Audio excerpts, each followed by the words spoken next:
আলহামদুলিল্লাহি রাব্বিল আলামিন আসসালাতু ওয়াসসালামু আলা নাবিয়্যিনা মুহাম্মদ সালাওয়াতুল্লাহ আলাইহি ওয়া সালামুহু ওয়া আলা আহলিহি ওয়া আসহাবিহি আজমাইন আম্মা বা'দু আইয়ুহাল আখওয়াতি ইখওয়ানি আসসালামু আলাইকুম রাহমাতুল্লাহি ওয়া বারাকাতুহু। তাফসীর ইবনে কাসীর কুরআনুল আযীম থেকে আমরা আলহামদ এই কথাটা সালাফের উক্তি থেকে আমরা গত ক্লাসে আলোচনা করেছি এবং এখনো আলোচনা চলছে। আমরা যেখানে শেষ করেছিলাম যে আল্লাহ সুবহানাহু ওয়া তাআলা এই আলহামদুলিল্লাহ এই কথাটা আল্লাহ সুবহানাহু ওয়া তাআলা খুব পছন্দ করেন এবং সেটা বলাও পছন্দ করেন, তারপরে নিজের জন্য পছন্দ করেন এবং এটা বললে আল্লাহ খুশি হয়। এই চারটি জিনিস। তো এটা আমরা বিশদভাবে বলেছি। তো এটার পরিক্রমায় যে জিনিসগুলো এসেছে যে এই যে হামদ আমরা মানে পড়ছি, সেই পড়াগুলো ভিতরে যে এটা আমরা আলোচনা করেছি যে এটি ইবনে কাসীর ইবনে আব্বাস থেকে যেটি বলেছেন যে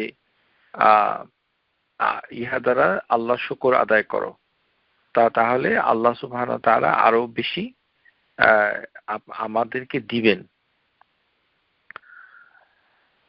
তো এই যে কথাগুলো তিনি মানে বলেছেন যে এই যে প্রশংসাগুলো এখানে ইবনে আব্বাস যেটি বলেছেন যে মানে কোন আল্লাহ তাআলা যখন কোন নিয়ামত ব্লেসিংস কাউকে দান করেন, তারপরে তাকে হিদায়াত দান করেন,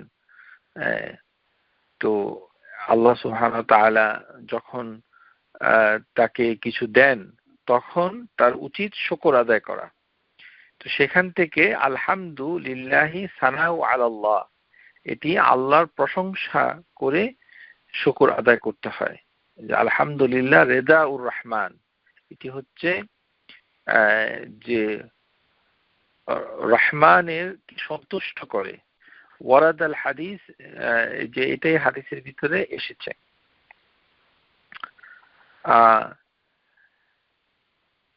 ইজা কুলতুল আলহামদুলিল্লাহ রাব্বিল আলামিন ফাকাত শাকারতুল্লাহ ফাজাদাক, যে যখন আল্লাহ কেউ বলে আলহামদুলিল্লাহ রাব্বিল আলামিন, এটি আল্লাহর শুকর আদায়টা তখন হয়ে যায়।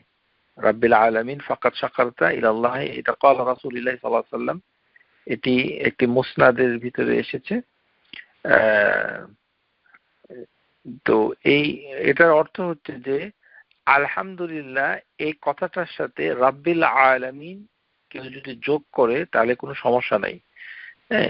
তাহলে আল্লাহ সুবহানাহু ওয়া তাআলার মানে শুকর সে আদায় করে ফেললো, এতে অন্যরা কোনো দ্বিমত করেননি, এই কথাটা বলা যাবে অতিরিক্ত। কিন্তু শুধু আলহামদুলিল্লাহ যদি বলে তাহলে এই কথাটা এই কালিমা এটি আহাব্বিহা ইলাল্লাহি তাআলা লিনাফসিহি, আল্লাহ নিজের জন্য আলহামদুলিল্লাহ এই কথাটা নিজের জন্যই রেখেছেন। যেটা আমরা করেছি যে মানুষকে সৃষ্টি করার সাথে সাথে তার জেনেটিক্যালি তাকে সৃষ্টির ভিতরেই এই আলহামদুলিল্লাহ বলার প্রবণতাটা দিয়েছে, যার জন্য আদম আলাইহিস সালাম কোনো ধরনের শিক্ষা ছাড়া মানে তিনি স্বতঃস্ফূর্তভাবে তার ভিতরে যখন রূহ তার শরীরে প্রবেশ করে তখন সেটা তারা বলেছেন। কিন্তু এখানে ইবনে আব্বাস কিছু কারণ বলেছেন যে কেন আমরা আলহামদুলিল্লাহ বলবো।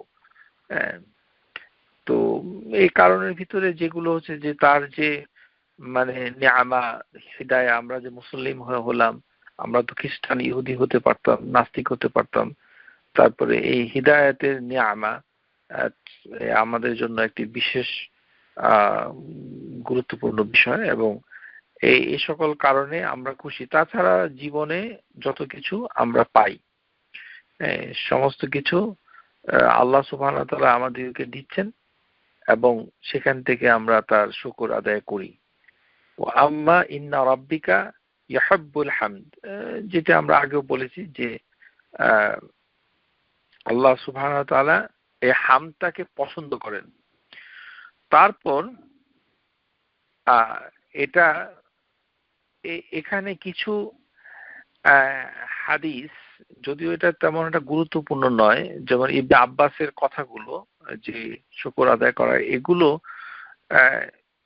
এই কথাগুলিকে মানে সনদ হিসাবে চিন্তা করে মিসবাহুল মুনির তাহজিব তাফসিরুল ইবনুল কাসির আল্লামা শফিউর রহমান মোবারকপুরি, তিনি যেটা দারুস সালাম থেকে বের হয়েছে তাফসির ইবনে কাসির, সেখানে কিন্তু এগুলোকে বাদ দেওয়া হয়েছে, অর্থাৎ ওই হাদিসগুলো হয়তো সহি না, এই কারণে ওগুলো বাদ দিয়েছেন। যেগুলো সহি হিসাবে মোবারকপুরি রাহমাহুল্লাহ তিনি রেখেছেন, সেখান থেকে প্রথমটি হচ্ছে যে আমা ইন্না রাব্বিকা ইউহিব্বুল হামদা, নিশ্চয়ই মানে তোমার প্রভু রব মানে এই হামদকে খুব পছন্দ করেন। এটা সহিভাবে এসেছে এবং এটাতে কোনো মানে মতভেদ নেই। তারপরে যে হাদিসটা মানে মুবারকপুরি তিনি ধরে রেখেছেন, সেটি হচ্ছে আফতালুজ যিকরু লা ইলাহা ইল্লাল্লাহ ওয়া আফতালুদ দুআই আলহামদুলিল্লাহ। তাহলে আমরা এখানে দুটো জিনিস পেয়ে গেলাম, একটা হচ্ছে যিকর আর একটা হচ্ছে দোয়া। এই হাদিসটা সহিহ, এই হাদিসটা থেকে অনেক কিছু শেখার আছে।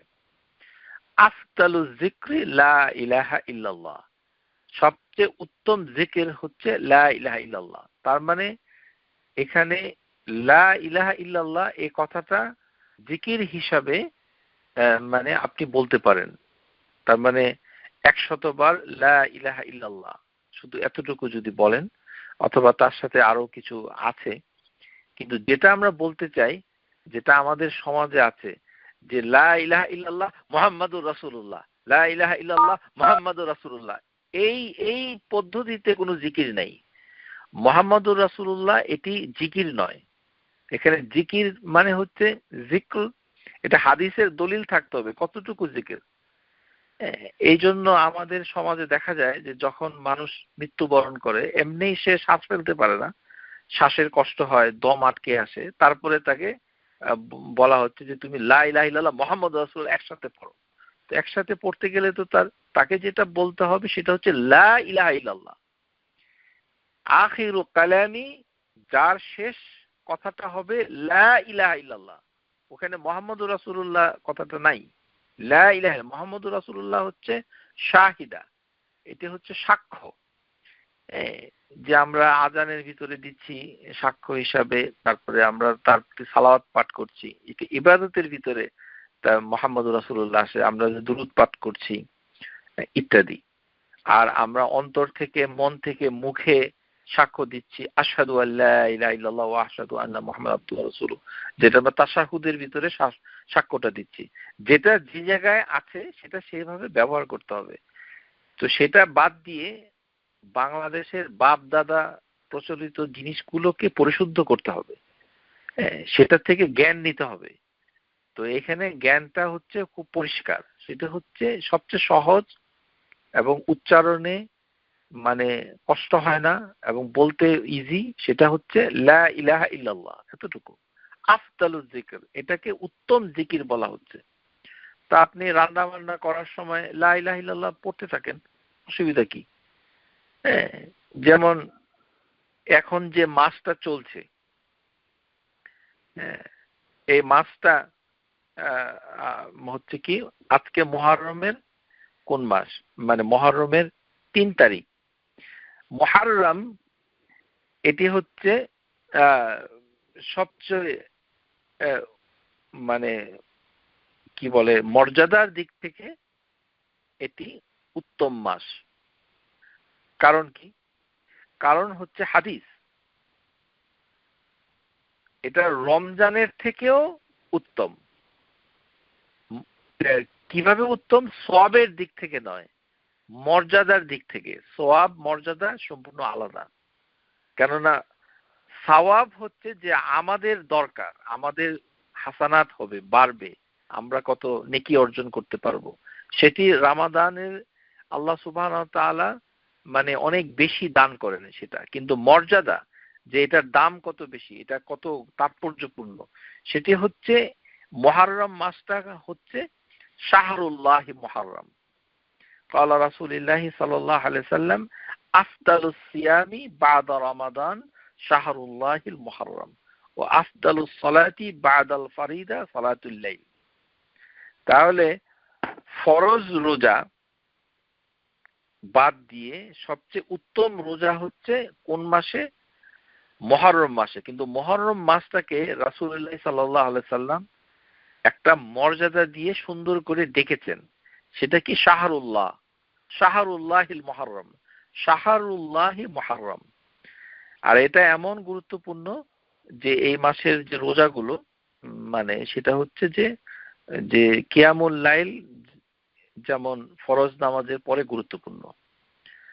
তার মানে ইবাদতের ক্ষেত্রে রোজার ইবাদতটা হচ্ছে যে আপনার আল্লাহ ফরজ করেছে, সেটা হচ্ছে আমাদের ইবাদত। এখানে মানে যখন কোনো ব্যক্তি রোজা মাসে সৎকর্ম করবে, তারপরে মানে সেগুলো আল্লাহ সুবহানাহু ওয়া তাআলা তার মর্যাদা দিবেন, সেটি হচ্ছে সওয়াবের ক্ষেত্রে। কিন্তু মাসের দিক থেকে যে মর্যাদার ক্ষেত্রে এই মাসটা উন্নত সবচেয়ে বেশি অন্য মাস থেকেও। এর কারণ হচ্ছে এই মাসের নামের সাথে আল্লাহ শব্দটা ইদাফা করা হয়েছে, শাহরুল্লাহ। এই আল্লাহ শব্দ যেখানে সেখানে লাগানো যায় না, এটা আমাদেরকে আগে বুঝতে হবে।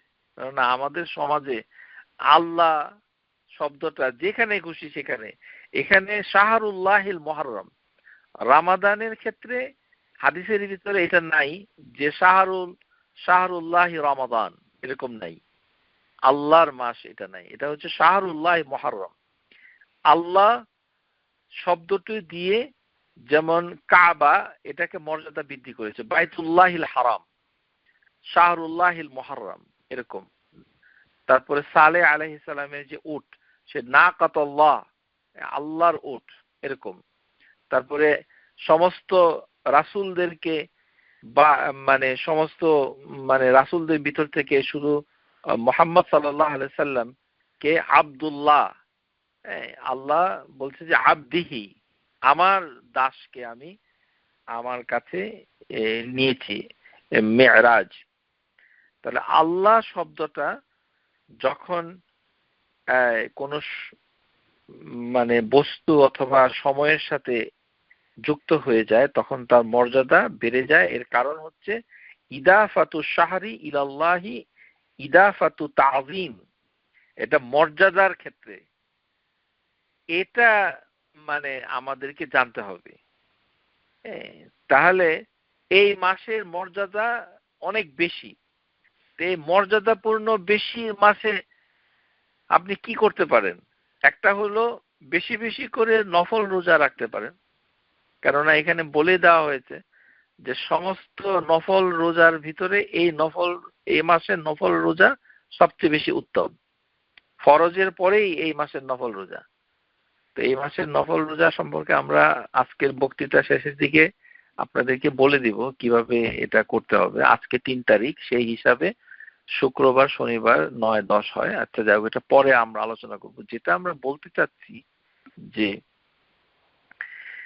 আল্লাহ শব্দটা মানে ব্যবহার করতে গেলে দেখতে হবে যে কোন কিছুর সাথে আল্লাহ শব্দটা হাদিসে অথবা কোরআনুল কারিমে এসেছে কিনা, তখন সতর্ক হতে হবে।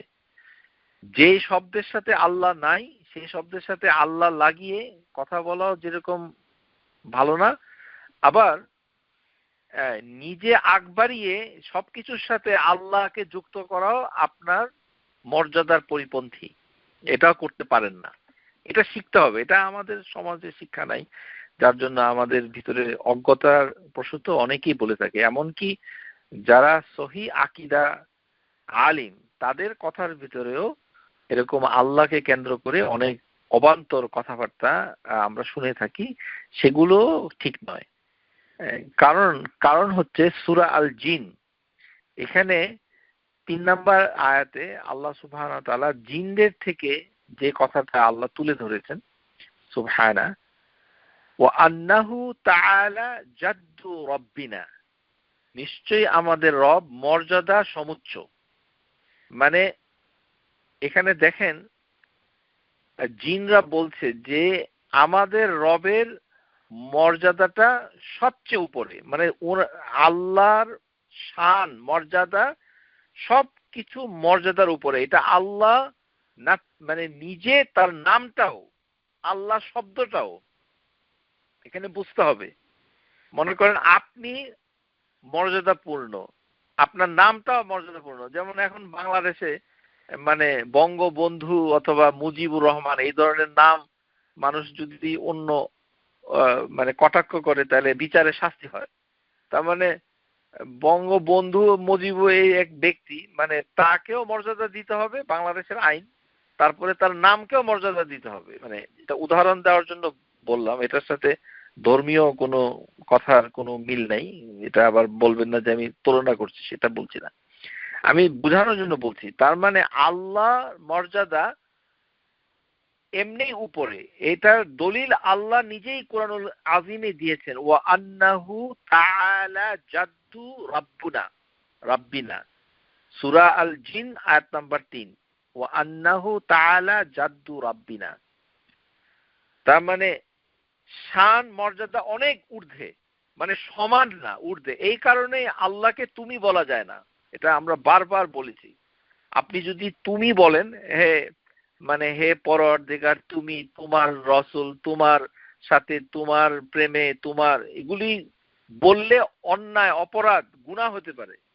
আমি ফতোয়া দিচ্ছি না, কিন্তু খারাপ ভাষাগতভাবে এটা অশুদ্ধ, আল্লাহর মর্যাদার পরিপন্থী। আল্লাহ শব্দটা বললে এটা বলতে পারেন না, কারণ ও আন্নাহু তাআলা, আল্লাহ ঊর্ধ্বে, জাদ্দু রব্বুনা, তার মর্যাদার দিক থেকে ঊর্ধ্বে। মর্যাদা আমাদের মর্যাদার থেকে ঊর্ধ্বে। বাদশার আগেকার দিনে যে বাদশা ছিল, সে বাদশার স্ত্রী বাদশাকে তুমি করে আধুনিকভাবে ডাকতো না, আপনি করে বলতো, যদিও বাচ্চাকে ভালোবাসে। সুতরাং ভালোবাসার প্রকাশ তুমি দিয়ে বাদশার স্ত্রী করে না। বাংলাদেশের বাদশা ছিলই না, যারা শাসন করেছে বাংলাকে তারা হলো বিদেশি, মানে ফার্সি, উর্দু অথবা অন্য কোনো জায়গায়। আর যদি থেকেও থাকে তাতেও ভাষাগতভাবে আল্লাহ শব্দটা, আল্লাহ নিজে মর্যাদা সবার ঊর্ধ্বে, এটি কোরআনুল কারীম। কিন্তু জিনরা যেটা বলছে যে তাদের ভিতরে যারা নির্বোধ তারা আল্লাহ সম্পর্কে অবান্তর উক্তি করে, ও আন্নাহু কানা ইয়াকুলু সাফিহুনা আলাল্লাহি শাতাতা, যে যারা বোকা, নির্বোধ, বুঝে না আল্লাহ শব্দটা কি, তারা আল্লাহ সম্পর্কে এরকম অবান্তর উক্তি করে। এটি কোরআনুল আযীমের ভিতরেই মানে আছে। না, এটা বলার ইচ্ছা ছিল না, কিন্তু বলতে বাধ্য হচ্ছি।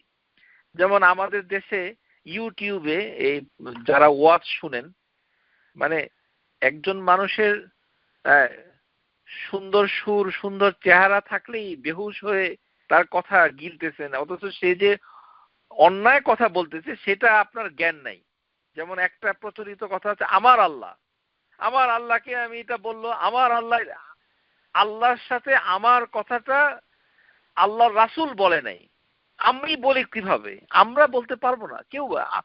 আমার আল্লাহ আরবিটা কি হবে তাহলে বলেন তো? আমার আল্লাহ আরবি তো আমি নিজেই জানি না। আমার আল্লাহ এটা এটা আরবিতেই নাই, এই কথাটাই আরবিতে নাই। যেটা আছে রব্বি, আমার রব, আমার আল্লাহ, এই কথাটা বলা যায় না, এটা আল্লাহর মর্যাদার পরিপন্থী। অথচ আমাদের দেশে আমার আল্লাহ বলতেছে, আমার আল্লাহ বলেছেন, আমার আল্লাহ নাই। আল্লাহর মর্যাদা অনেক ঊর্ধ্বে। ইন্নাহু তাআলা রব্বি জাদ্দু রব্বিনা, আমাদের রব আল্লাহ তাআলা তার মর্যাদা সবকিছুর ঊর্ধ্বে। এই ধরনের কথাবার্তা আমাদেরকে শিখতে হবে, কেননা আল্লাহ শব্দটা মুখ দিয়ে আসার সময় সতর্ক হতে হবে। এটা মানে খামখেয়ালি পড়ার কোনো সুযোগই নাই। এখানে কোরআন এবং সুন্নাহর ভিতরে কোথাও আমার আল্লাহ কথাটা নাই। যেটা আছে রব্বি, আমার রব। যেমন আমরা চাঁদ দেখলে কি বলি? রব্বি রব্বিক আল্লাহ, যে আমার রব আর হে চাঁদ তোমার রব কে? আল্লাহ। রব্বি রব্বিক আল্লাহ। মহরমের চাঁদটা দেখে আপনি বলতেছেন যে যে দোয়াটা আছে, যে দোয়াটার শেষের দিকে কি আছে? রব্বি রব্বিক আল্লাহ, আমার রব।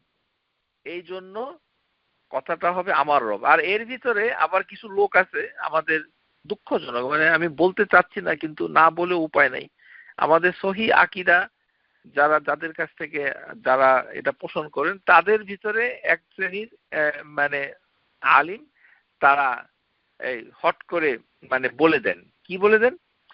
যে আমি কিয়ামতের দিন আল্লাহর কাছে মানে নালিশ করব। এইভাবে কথা বলার কোনো সুযোগ মানুষ কিভাবে চিন্তা করে? মানে এটা একটা আশ্চর্য বিষয়। মানে এটা কিভাবে একজন মানুষ এই কথা বলে যে মানে আমি আল্লাহর কাছে মানে এটা বিচার দিব? আপনি এই কথা বলতে পারেন না, কেননা আল্লাহ শব্দটার ক্ষেত্রে সতর্ক হতে হবে।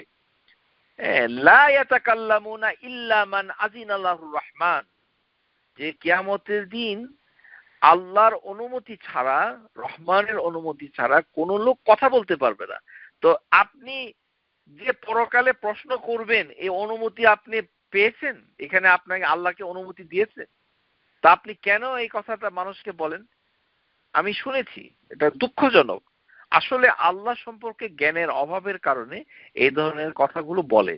যুক্তির খাতিরে হয়তো কথাটা আপনাদের কাছে খুব ভালো মনে হয় যে উনি আল্লাহর কাছে বিচার দিবে, কিন্তু এইভাবে কথা বলা ঠিক নয়।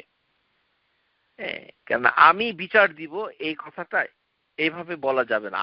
আমি কথা বলবো, আমি জিজ্ঞাসা করব, আমি আল্লাহকে প্রশ্ন করব, আমি আল্লাহর কাছে জিজ্ঞাসা করব, এই ধরনের উক্তি আল্লাহর মর্যাদার পরিপন্থী।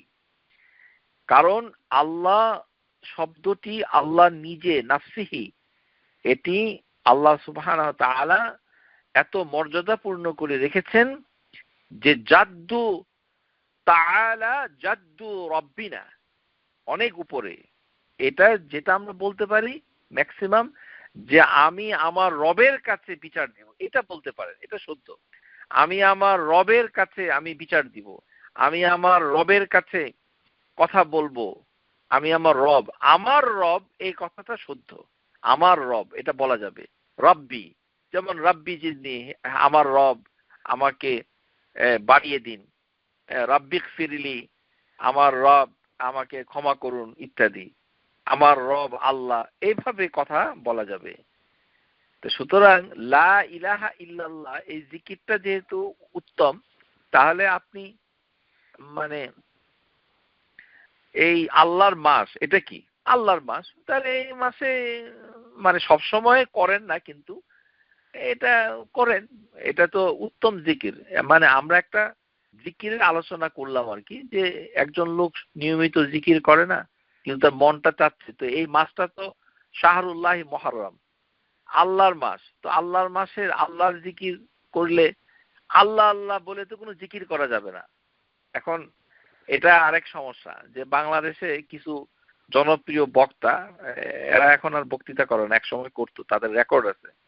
উনি মাঝে মাঝে ওয়াজ করতেন কিভাবে, মাঝরাতে উঠে তিনি নাকি ডাকতেন আল্লাহ। এটা এটা এটা কিছু হলো? কিছু হলো না। এটা কোনো না একটা জিকির, না একটা কিছু, এবং এটা আদবের খেলাফ। এভাবে আল্লাহ করে ডাক দেওয়া যায় না জোরে, কারণ আল্লাহর সাথে একটি অ্যাডজেক্টিভ যোগ দিয়ে কথা বলতে হবে। আর কি লা ইলাহা ইল্লাল্লাহ, এই কথাটা আরবিতে বলতে হবে, বাচ্চাদেরকে শিখাতে হবে, নিজেরা বলতে হবে। আপনি বাসায় আছেন, রান্না বান্না করছেন, মাঝে মাঝেই চিৎকার করে অথবা শব্দ করে লা ইলাহা ইল্লাল্লাহ, কোনো কিছু হলে লা ইলাহা ইল্লাল্লাহ বলতে পারেন, এটা খারাপ না। অনেক সমাজে অনেকেই এরকম করে, আমাদের সমাজে নাই। আর এটাতে উপকারিতা হলো এই, যে কোনো অ্যাক্সিডেন্ট, যে কোনো দুর্ঘটনা লা ইলাহাটা যদি প্রথম মুখ দিয়ে বের হয়, তাহলে সুবিধা হলো যে যদি মনে করেন মারাই গেলেন মানে গাড়ি চাপা দিয়ে, গাড়ির অ্যাক্সিডেন্টে, তাহলে তো আপনার লা ইলাহা ইল্লাল্লাহটা বলে অজ্ঞান হয়ে গেলেন, তাহলে তো আপনার লাভ হলো, পরকালে আপনি জান্নাতে যেতে পারবেন ইনশাআল্লাহ। এই জন্য লা ইলাহা ইল্লাল্লাহ বেশি বেশি বলার অভ্যাস করতে হবে, কথাবার্তায় উঠতে বসতে লা ইলাহা ইল্লাল্লাহ, লা ইলাহা ইল্লাল্লাহ। বিশেষ করে আচমকা কিছু হলে, এটা মানে আমাদের মুখে তো আল্লাহ কথাটা সুন্দর করে আসে না। এই জন্য আমাদের মতো মানে যারা, আমরা তো কোরআন হাদিসে পিছিয়ে আছি, আমাদের ভাষা আরবি না, আমাদের মুখের ভিতরে দোয়া, বিভিন্ন কিছু জিকির, এগুলো সুন্দর করে আসে না, বিশেষ করে স্পন্টিনিয়াসলি আসে না। সেই জন্য অভ্যাসের কারণে মানে অথবা সওয়াবের উদ্দেশ্যে লা ইলাহা ইল্লাল্লাহ বেশি জিকির করা উচিত। মানে লা ইলাহা ইল্লাল্লাহ নির্দিষ্ট সংখ্যায় না এনে যখন হর হামেশা যদি কেউ করে, তাহলে এটা উত্তম এবং এটা ভালো। আর মুহররম মাসে এটা করা আরো ভালো, কারণ কি, এটা হচ্ছে শাহরুল্লাহ মুহররম। এটা তারপরে হাদিসের ভিতরে দ্বিতীয় অংশ এসেছে আফদালুদ দুআই আলহামদুলিল্লাহ, সবচেয়ে উত্তম দোয়া হচ্ছে আলহামদুলিল্লাহ। এখানে কি নাই? আলহামদুলিল্লাহ রব্বিল আলামিন কথাটা নাই, রব্বিল আলামিন কথাটা নাই, শুধু আলহামদুলিল্লাহ। তাহলে এতটুকুই হচ্ছে সবচেয়ে উত্তম দোয়া, আলহামদুলিল্লাহ। তো যখন মানে আপনার আলহামদুলিল্লাহ বলে দিলেন, তাহলে একটা দোয়া হয়ে গেল। আলহামদুলিল্লাহ, আলহামদুলিল্লাহ। যেমন অনেকে আপনাদের কাছে যখন দোয়া চায়, যে দোয়া করেন, তো সেটা আমরা প্রসঙ্গে আসবো ইনশাআল্লাহ, মানে এটা কি, কিন্তু আপনি ইচ্ছা করলে আলহামদুলিল্লাহ আল্লাহ আপনার ভালো করুক, এতটুকু যদি বলে দেন, তাহলে উত্তম দোয়া হয়ে গেল। সাথে আপনি আল্লাহ আপনার ভালো করুক বাংলায় বলে দিলেন, তাতেও আপনার জিনিসটা হয়ে গেল, দোয়াটা হয়ে গেল। তাহলে একটা সুন্দর দোয়া, মানে দোয়া মানুষ যখন চায় তখন আপনি দোয়া করা উচিত। তো দোয়া করতে গেলে সংক্ষেপে কি করতে পারে? আলহামদুলিল্লাহ, আল্লাহ আপনার বিপদ দূর করে দেয়, আল্লাহ আপনার মানে এটা ভালো করে দিক, হ্যাঁ আলহামদুলিল্লাহ আমি দোয়া করি, আলহামদুলিল্লাহ, মানে দোয়ার আগে আলহামদুলিল্লাহ এটা বলে দোয়া করা, এটা হচ্ছে উত্তম দোয়া। আফদালুদ দুআই আলহামদুলিল্লাহ, আফদালুজ যিকরি লা ইলাহা ইল্লাল্লাহ। এটা তারপর শফিউর রহমান মুবারকপুরী রাহমাহুল্লাহ তিনি যে হাদিসকে নিয়ে এসেছেন, সেটা হচ্ছে মা আনআমাল্লাহু আলা আবদিন নি'মাতান, যে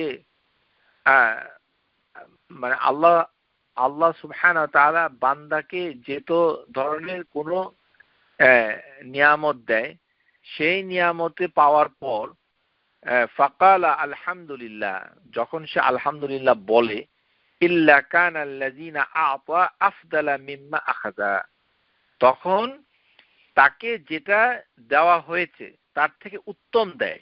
এই কারণেই আলহামদুলিল্লাহ আলা কুল্লি হাল। তার মানে এখানে হচ্ছে যে আপনার অ্যাক্সিডেন্টটা হয়েছে, অ্যাক্সিডেন্টটা কেন হলো, অথবা খারাপ কিছু, এটা তকদিরে ছিল, তকদিরে কাদাউল্লাহি তাআলা, সেটি তকদির, এটা আপনার হবেই। তাহলে আলহামদুলিল্লাহ বলার সাথে কি হয়ে গেল? আপনার দোয়া হয়ে গেল। এই দোয়াতে কি উপকারিতা? যেটা আপনি পেয়ে গেছেন অলরেডি, মানে দুর্ঘটনা, অ্যাক্সিডেন্ট, খারাপ, যেটা মানে যেটা আপনি পছন্দ করেন না, কিন্তু আল্লাহ তাআলা আযজা ওয়া জাল্লা আপনাকে এর থেকে বেটার কিছু দিবেন, আফদালা মিম্মা আখাযা। এই হাদিসটা খুবই গুরুত্বপূর্ণ, ইবনে মাজার হাদিস। এই শফিউর রহমান মুবারকপুরী সেটাকে মানে তিনি ইবনে কাসিরের মিসবাহুল মুনিরে রেখেছেন, যেটা ইংরেজিতে দারুস সালাম প্রকাশ করেছে, সেখানে এটা রয়েছে। তো মা আনাম আল্লাহু আব্দি নিয়ামাতান, যে আল্লাহ বান্দাকে যে নিয়ামত দেয় তখন নিয়ামত পাওয়ার পর যেটা আলহামদুলিল্লাহ যদি বলে তাহলে তাই সেটা সেই ক্ষেত্রে যে কোনো দোয়াই এটা একটা পদ্ধতি। তো এই জন্য আলহামদুলিল্লাহ আলা কুল্লি হাল বলার তাৎপর্যটা হচ্ছে এই যে যে ক্ষতিটা হয়েছে এখন তার থেকে একটু ভালো হোক। ক্ষতিটা তো হয়ে গেছে, যেটা হয়ে গেছে আফা আল্লাহ কাদ সালাফ, আল্লাহ মানে যেটা ক্ষমা করে দিয়েছে সেটা চলে গেছে, আল্লাহ যেটা চলে গেছে সেটা তো ফিরে আসবে না। সুতরাং আখাজ আল্লাহ, আল্লাহ যেটাকে ধরে রেখেছেন সেটা বাদ দিয়ে আতা আফদালা মিম্মা আখাযা ইল্লা কানা আল্লাযিনা আতা, আলহামদুলিল্লাহ বললে আল্লাহ যেটা আপনি পেয়েছেন তার থেকে বেশি উত্তমটা দিয়ে দিবেন। এই কারণে আমরা আলহামদুলিল্লাহটা বলি। আলহামদুলিল্লাহ এটা বলার পদ্ধতিও আছে, সেটি হচ্ছে আলহামদুলিল্লাহ আলা কুল্লি হাল। কিন্তু কোনো ব্যক্তি যদি দোয়া মুখস্থ করতে না পারে, শুধুমাত্র আলহামদুলিল্লাহ বলে, তাতেও সে ফজিলত প্রাপ্ত হবে ইনশাআল্লাহ। হয়তো কম হবে কিন্তু হবে, এটা বৃথা যাবে না। সুতরাং আপনাদের ভিতরে যারা দোয়া মুখস্থ করতে পারেন না, মানে আলহামদুলিল্লাহ নিয়ে কিছু দোয়া আছে, সেটা আপনি পুরোটা না পারলে অন্তত আলহামদুলিল্লাহ কথাটা বলতে থাকেন। তাহলে আর একটা কি, যে আপনি আল্লাহুম্মা আইন্নি আলা যিকরিকা, ও আল্লাহ আমাকে সাহায্য করেন আমি যেন আপনার জিকির করতে পারি, শুকরিকা আপনার কৃতজ্ঞতা শুকর আদায় করতে পারি, সেটা আল্লাহর কাছে চাইতে হবে। তাইলে মুখের ভিতরে এটা আসবে। হ্যাঁ, যে সকল আলহামদুলিল্লাহ বেশ দোয়া রয়েছে। তারপরে শফিউর রহমান মানে তিনি কিছু জিনিস বাদ দিয়েছেন, কিন্তু যেগুলো তিনি বাদ দিয়েছেন সেগুলোর ভিতরে কিন্তু জ্ঞান রয়েছে, যদিও এটা অন্য তাফসীর থেকে আনা, কিন্তু আমরা সেগুলো পড়ব। যে সেগুলি হচ্ছে যে যে আনাস বিন মালিক থেকে ইমাম কুরতুবী যেটা বলেছেন যে রাসূলুল্লাহ সাল্লাল্লাহু আলাইহি ওয়াসাল্লাম বলেন যে আমার উম্মতের কারো অধিকারে যদি দুনিয়ার সমস্ত জিনিস চলে আসে এবং সে যদি বলে যে আলহামদুলিল্লাহ, তাহলে আলহামদুলিল্লাহ তার ধন সম্পদ হইতে মূল্যবান হবে। এই কথাটা মানে যদিও এটা একটা আসার, কিন্তু আমরা সেভাবেই সেটা রাখতে চাচ্ছি, বিষয়টা খুব গুরুত্বপূর্ণ। এই কারণে লাউ আন্না দুনিয়া বিহাজাফিরি ফিরুহা ফি ইয়াদ রাজুলিন মিন উম্মতি সুম্মা ক্বাল আলহামদুলিল্লাহ, আমার উম্মতের কোন বান্দার অধিকারে যদি দুনিয়ার সমস্ত সম্পদ চলে আসে, মানে প্রচন্ড ধনী লোক, মানে এরকম বান্দা বর্তমানে আছে কিনা জানি না, দুনিয়ার যাবতীয় সম্পদ, এটা আসলে কোনো কালে আসে নাই। মানে আমরা জানি না যে পৃথিবীর কোনো মানুষ পৃথিবীর সমস্ত সম্পদের মালিক ছিল কিনা, কিন্তু হয়তো অনেক সম্পদের মালিক হয়েছিল অতীতে, এখনো হচ্ছে, সেটা আছে। কিন্তু সে যদি একবার আলহামদুলিল্লাহ বলে তাহলে সেটা মানে ওই সমস্ত সম্পদ থেকে এটা উন্নত মানে হবে।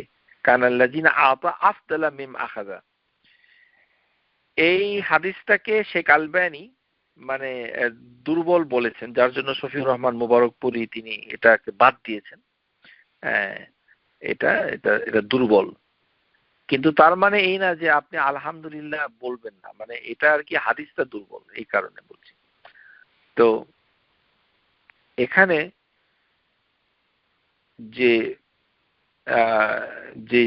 যেখানে তারপরে কুরতুবী, ইমাম কুরতুবী রাহিমাহুল্লাহ তিনি যে একটি আয়াত নিয়ে এসেছেন যে আলহামদুলিল্লাহ এটি হচ্ছে সওয়াব এবং নেকি, মানে হাসানাত, এটা স্থায়ী, এটা ধ্বংস হবে না। আপনি এই যে তাসবিহ গুলো পাঠ করেন, এই তাসবিহ গুলো হচ্ছে খুবই গুরুত্বপূর্ণ। এটি যদিও মুবারকপুরি রাহিমাহুল্লাহ তিনি আনেন নাই, কিন্তু আমরা এগুলোকে মানে শুনবো এবং শিখবো, এটা কোনো দোষের কিছু নয়। এখানে ইবনে কাসির তিনি সূরা কাহফের একটি আয়াত নিয়ে এসেছেন। সেটি হচ্ছে আল মালু ওয়াল বানুন জিনাতুল হায়াতিদ দুনিয়া ওয়াল বাকিয়াতুস সালিহাতু খায়রুন ইনদা রাব্বিক সাওয়াবান ওয়া খায়রুন আমালা। সূরা কাহফ আয়াত নাম্বার 46। যে এই যে আলহামদুলিল্লাহ আমরা বলি, এই আলহামদুলিল্লাহ জিনিসটা আসলে কি? কোরআনুল আযীমের ভিতরে আল্লাহ আযজা ওয়া জাল্লা এটা তিনি তুলে ধরেছেন যে মানুষের যে ধন সম্পদ, দুনিয়াতে যেসব ধন সম্পদ আয়, তারপরে সন্তান সন্ততি, এগুলি হচ্ছে জীবনের জন্য একটি শোভা। আল মালু ওয়াল বানুন জিনাতুল হায়াতিদ দুনিয়া, এটি দুনিয়ার সম্পদের, মানে এটা নিয়ে এটা বলার অর্থ হচ্ছে যে এটা নিয়ে বেশি গর্ব করার কিছু নাই। কারোর ছেলে মেয়ে আছে, কারোর চাকরি আছে, কারো বাড়ি কিনেছে, এগুলো বড়াই করার বিষয় নয়, কেননা এগুলো ক্ষণস্থায়ী। এগুলো ছেড়ে এই করোনার সময়ে চলে যেতে হবে, করোনা ভ্যাকসিন নিলেও দুনিয়ার থেকে বিদায় হতে হবে। আপনার আমার কারোর চিরস্থায়ী না। আমেরিকা কানাডা আমাদেরকে অমরত্ব দান করে না, আমাদেরকে মরতে হবে। সুতরাং ওয়াশিংটন মেমোরিয়াল আর টরন্টো এই মানে সেই গ্রেভিয়ার্ডে আমাদেরকে যেতে হবে। তো সুতরাং যেটা স্থায়ী সেটি আল্লাহ উল্লেখ করেছেন, সেটা হচ্ছে ওয়াল বাকিয়াতুস সালিহাত খায়রুন, এটি হচ্ছে উত্তম ইনদা রাব্বিক সাওয়াবান ওয়া খায়রুন আমালা, এবং এটি পুরস্কারের দিক থেকেও ভালো আর এটা চাওয়ার দিক থেকেও ভালো, দুই দিক থেকে ভালো। এরকম বস্তু মানে কি, মানে আপনি চাচ্ছেন এবং আপনি টাকার অ্যামাউন্টও ভালো, মানে এটা জিনিসটা এরকম যে পুরস্কারটা পেলাম, আবার পুরস্কারের সাথে পুরস্কারের মূল্যটা টাকা অঙ্কেও অনেক বেশি। তো এখানে আল্লাহ বলছেন সুবহানা ওয়া তাআলা ওয়াল বাকিয়াতুস সালিহাত, যে বাকিয়াতুস সালিহাতটা এত ভালো যে সওয়াবের দিক থেকেও ভালো, ওয়া আমলের দিক থেকেও ভালো। আমালান আমালান মানে এখানে আকাঙ্ক্ষা করা, চিন্তা করা, চাওয়া ইত্যাদি। তাহলে আমালান খায়রুন আমালান কাঙ্ক্ষিত হিসাবেও ভালো। তো এই আয়াতের মানে তাফসীরের ভিতরে যেটা এসেছে, যেটা ইবনে কাসির উল্লেখ করেননি, সেটা আমরা এখানে উল্লেখ করতে চাই। সেটা হচ্ছে যে মানে ওসমান রাদিয়াল্লাহু তাআলা আনহু একবার উযু করার জন্য পানি নিয়ে আসার কথা বলেছিলেন, যে তোমরা পানি নিয়ে আসো। তাহলে এক মুদ পরিমাণ পানি ওসমান রাদিয়াল্লাহু তাআলা আনহুর সামনে যখন আনা হলো, তখন তিনি পানি দিয়ে উযু করলেন। তো উযু করে তিনি বললেন যে এই উযুর মতো যিনি জোহরের নামাজ আদায় করবে, তার ফজর থেকে জোহর পর্যন্ত যত গুনাহ হয়েছে সব ক্ষমা করে দিবে। তো এইভাবে তিনি আসরের নামাজ, মাগরিবের নামাজ, ঈশার নামাজ, তার মানে প্রত্যেকটা উযুর সাথে নতুন করে উযু করার সাথে যদি কেউ নামাজ আদায় করে, তাহলে তার মাঝখানের গুনাহগুলো মানে মানে মাফ করে দেন আল্লাহ সুবহানাহু ওয়া তাআলা। এটা হচ্ছে এই হাদিসটার ভিতরে এসেছে। তো লোক যখন এই ধরনের হাদিসটা শুনলো, তখন তারা বলল, ওসমান রাদিয়াল্লাহু আনহুকে প্রশ্ন করলো যে এগুলি তো হচ্ছে মানে সওয়াবের কাজ, যে জোহরের নামাজ পড়া, উযু করা ইত্যাদি, কিন্তু আল বাকিয়াতুস সলিহাত কোনগুলো?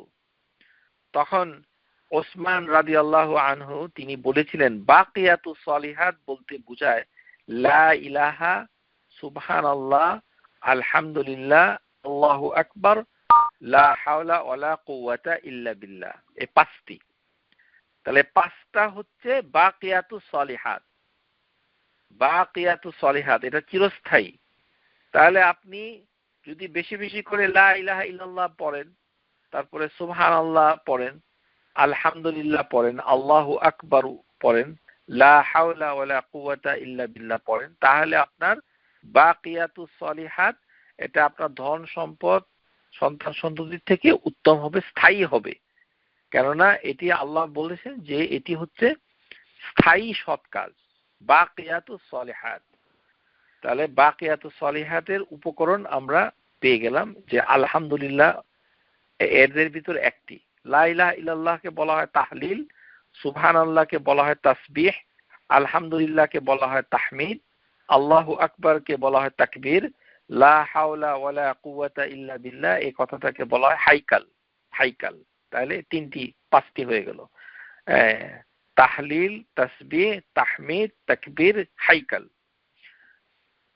এর এর সাথে ইবনে আব্বাস থেকে আল বাকিয়াতুস সলিহাত বলতে তিনি বলেছেন যে আল্লাহর যাবতীয় জিকির সবগুলো এসেছে। সেখানে তিনি বলেছেন যে কেউ যদি তাবারাকাল্লাহ এই কথাটা বলে, তাবারাকাল্লাহ, তাবারাকাল্লাহ আমরা সাধারণত বলি না, কিন্তু আমরা যেটা বলি বারাকাল্লাহ ফিক এটা বলি এরকম।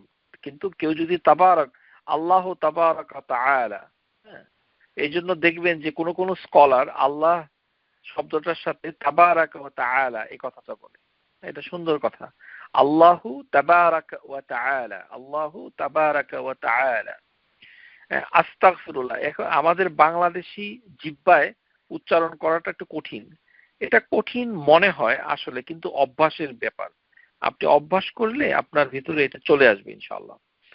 আস্তাগফিরুল্লাহ, তারপরে রাসূলুল্লাহ সাল্লাল্লাহু আলাইহি সাল্লামের উপরে দুরূদ পাঠ করা, তারপরে হজ, যাকাত, জিহাদ সমস্ত কিছু বাকিয়াতুস সলিহাতের ভিতরে চলে আসবে। তাহলে বাকিয়াতুস সলিহাতের কথাটা ইবনে কাসির এনেছেন যে আল মাল ওয়াল বানুন জিনাতুল হায়াতিদ দুনিয়া ওয়াল বাকিয়াতুস সলিহাত, এখানে ইঙ্গিত করেছেন যে বাকিয়াতুস সলিহাত হচ্ছে আলহামদুলিল্লাহ এটার অন্যতম। তারপরে ইবনে মাজাতে যে হাদিসটা এসেছে সেটি আল্লামা মুবারকপুরি রাহিমাহুল্লাহ তিনি এখানে নিয়ে এসেছেন। এই হাদিসের তাখরিজ সম্পর্কে আমার কোনো মানে মানে জ্ঞান নাই, অর্থাৎ এটিকে তিনি রেখেছেন। তো আমরা ধারণা করছি যে হাদিসটা সহিহ ইনশাআল্লাহ। সেটি হচ্ছে ইবনে মাজা হাদিস নাম্বার 1249। এখানে যেটা বলা হচ্ছে যে একজন আল্লাহ, এই হাদিসটা ইবনে কাসিরে এসেছে, সেটা হচ্ছে ইন্না আবদান মিন ইবাদিল্লাহ, আল্লাহর বান্দার ভিতরে যে কোনো একটি বান্দা সে বলল ইয়া রাব্বি লাকাল হামদু কামা ইয়ানবাগি লিজালালি ওয়াজহিকা ওয়া আযীমি সুলতানিক, এই কথাটা যখন বলল, মানে একটা লোক একবার এই কথাটা বলেছিল, ইয়া রাব্বি হে আমার রব, লাকাল হামদু কামা ইয়ানবাগি লিজালালি ওয়াজহিকা ওয়া আযীমি সুলতানিক, ওয়া আযীমি সুলতানিক, যে আমার রব প্রশংসা আপনার চেহারা এবং আপনার যে পরাক্রম, বিপুল প্রতিপত্তি, সেগুলোর জন্য, সেগুলোর অনুপাতে এত বেশি, সেটারই সমস্ত প্রশংসা আল্লাহর। এখানে বাংলাদেশের অনুবাদগুলোতে লি জালালি ওয়াজহিক, আল্লাহর চেহারা এই কথাটা নাই, এটা তুলে দিছে। কেননা বাংলাদেশের অনুবাদ পড়লে আপনার দুনিয়া আখেরাত দুটোই নষ্ট হয়ে যাওয়ার সম্ভাবনা আছে। কারণ তারা আল্লাহর যে গুণাবলী সেটাকে তারা স্বীকার করে না, স্বীকার করলেও লিখতে চায় না, বলতে চায় না, ইনিয়ে বিনিয়ে। এটার একটা দৃষ্টান্ত হচ্ছে এই অনুবাদ যদি পড়ে থাকেন, এটা ইসলামিক ফাউন্ডেশন বের করেছে, মানে যিনি অনুবাদকারী, সে অনুবাদকারী অধ্যাপক আখতার ফারুক রাহিমাহুল্লাহ। কিন্তু মানে সমস্ত বাংলাদেশ এই অসুখে আক্রান্ত। কারণ এখানে পরিষ্কার করে ওয়াজহিক মানে বলে দেওয়া হয়েছে, ওয়াজহিক আল্লাহর চেহারা, লি জালালি।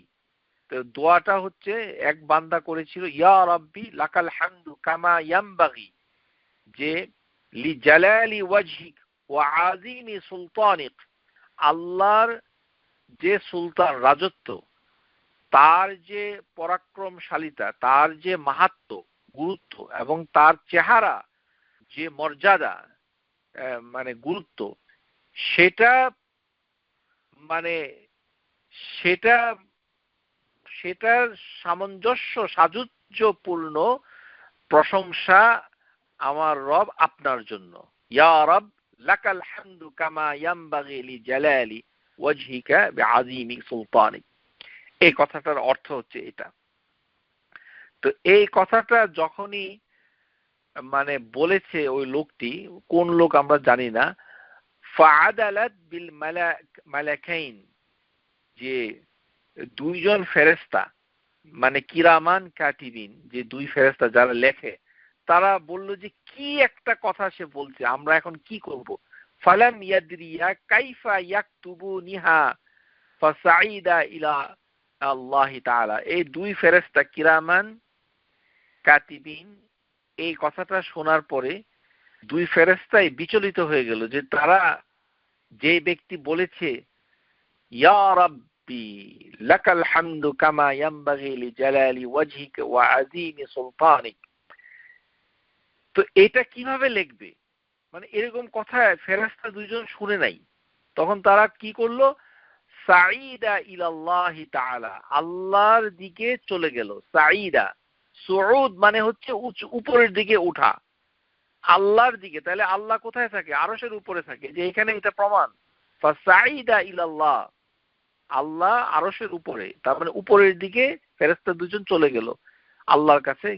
আল্লাহর কাছে গিয়া বলল, ইয়া রাব্বানা, হে আমাদের রব, ইন্না আবদান, একজন বান্দা, কাদ ক্বালা মাকালাতান, তারা একটা কথা বলেছে, লা নাদরি কাইফা নাকতুবুহা, আমরা জানি না যে এই কথার সওয়াব কিভাবে আমরা লিখব। মানে এই কথাটা এত গুরুত্বপূর্ণ। কি কথা?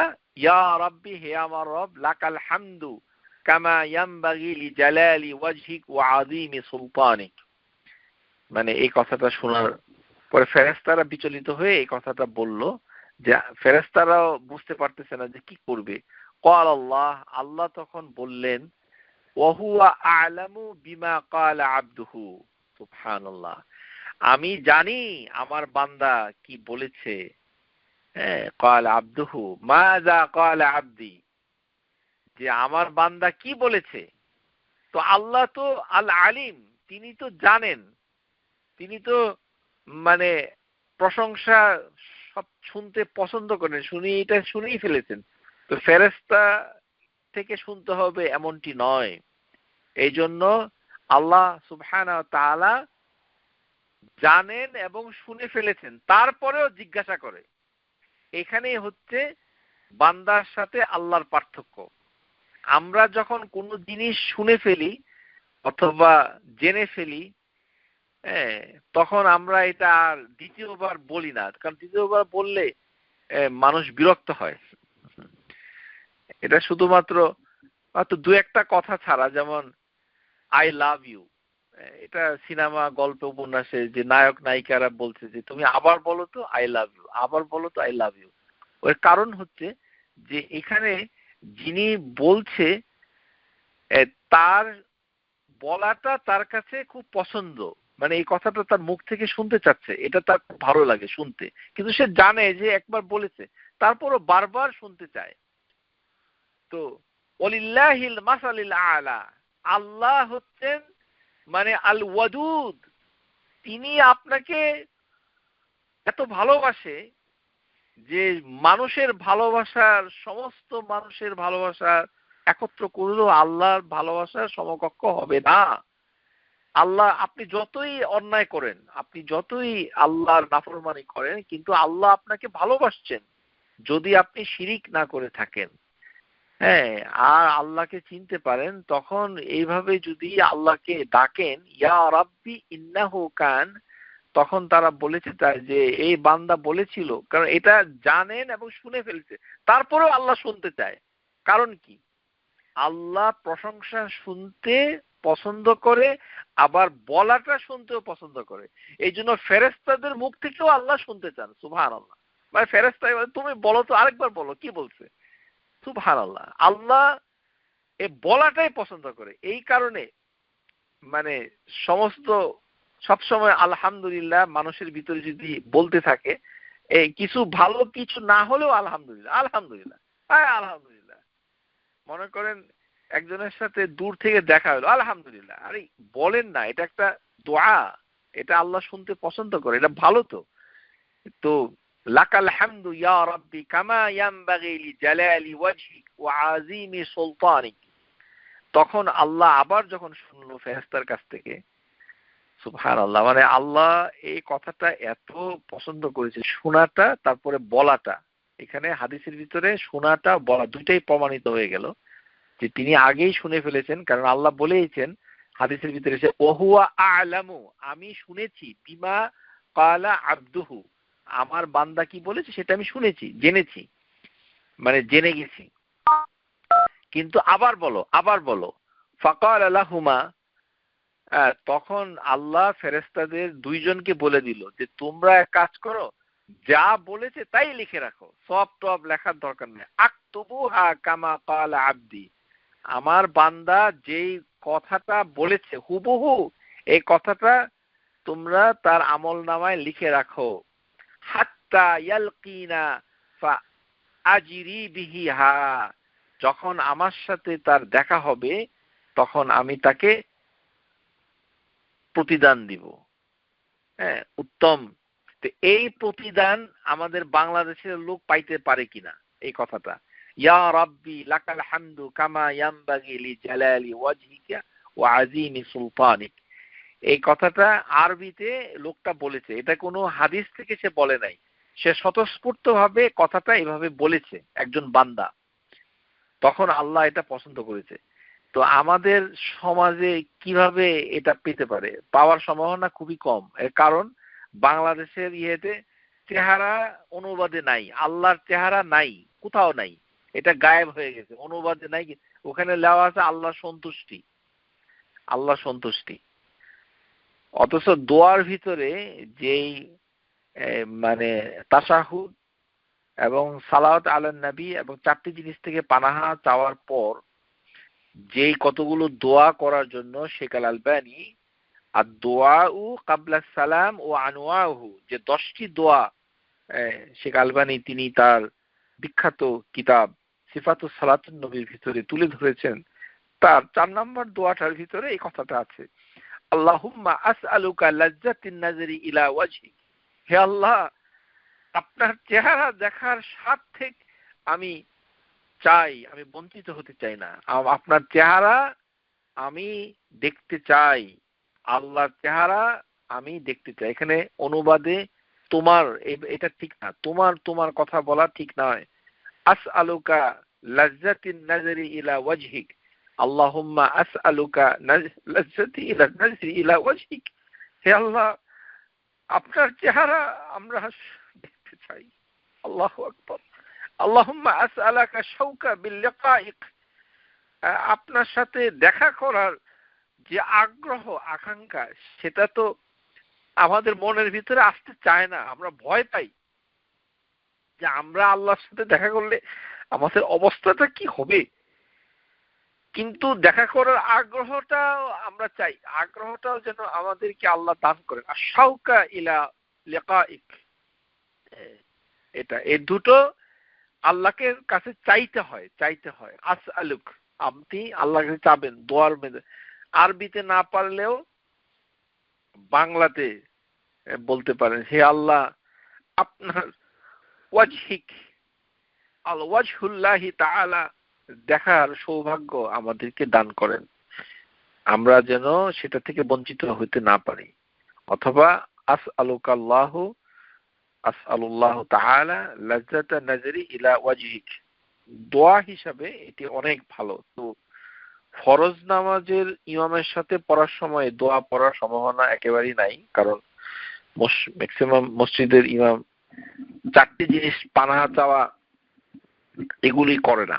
সুতরাং এটা ব্যক্তিগত পর্যায়ে যারা নফল নামাজ পড়ে বাসায় তারা ইচ্ছা করলে এই দোয়াটা পড়তে পারে। কখন? সালামের আগে। এই পুরো দোয়াটা পড়লে ভালো। কিন্তু এখান থেকে যেটা আমরা বলতে চাচ্ছি যে যে দোয়ার ভিতরে ওয়াজহিকাল করিম, ওয়াজহিক আল্লাহর চেহারা, জালাল ওয়াজহিক এটা আছে, এটা আল্লাহ খুব পছন্দ করে।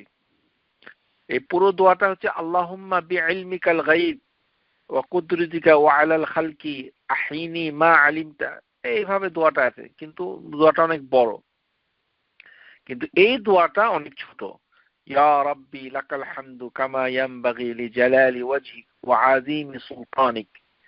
আপনারা ইচ্ছা করলে পড়তে পারেন, একবার পড়লেন ক্ষতি কি, কোনো সমস্যা নেই, কিন্তু এটা তাফসীরের ভিতরে এসেছে এবং এটার বিনিময়ে আল্লাহ, তার মানে এটা মূল বিষয়টা কি, মূল বিষয়টা হচ্ছে আলহামদুলিল্লাহ।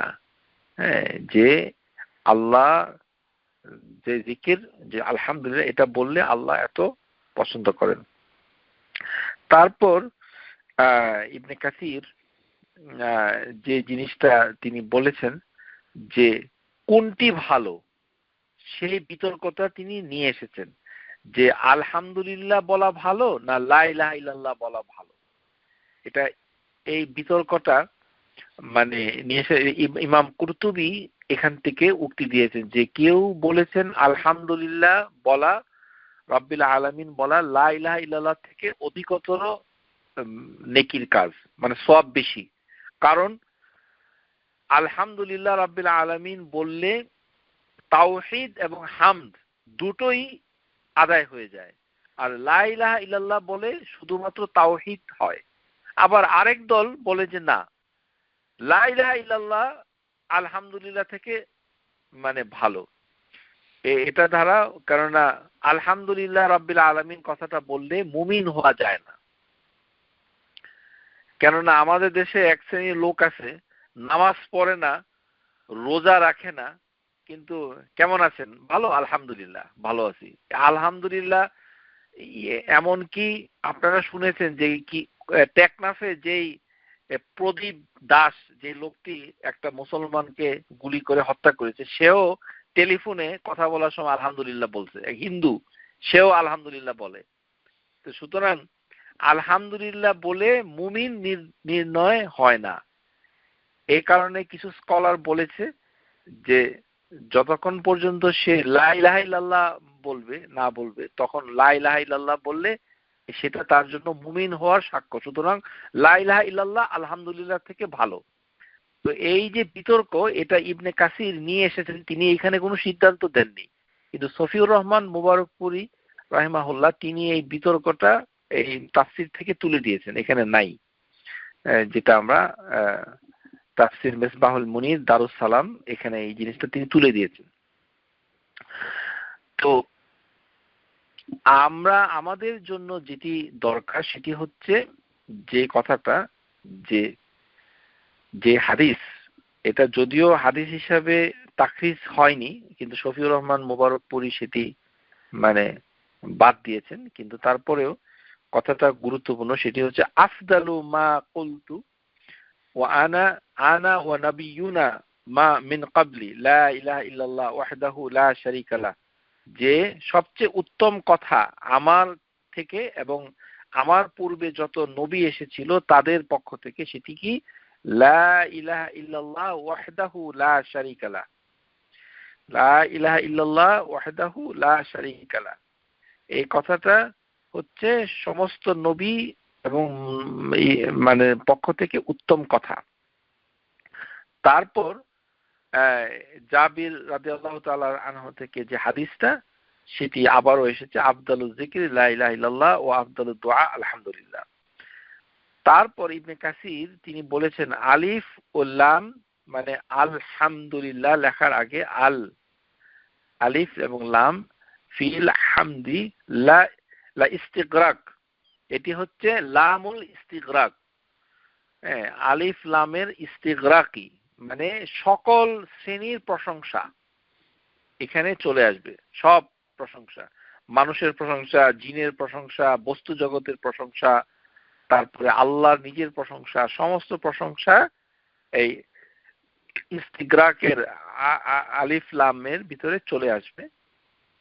জামি আজনাস আল হামদু সুনুফাহু লিল্লাহি তাআলা কামা জাআ ফিল হাদিস, কারণ আল্লাহ সমস্ত প্রশংসা এবং অ্যাপ্রিসিয়েশন আল্লাহর জন্য।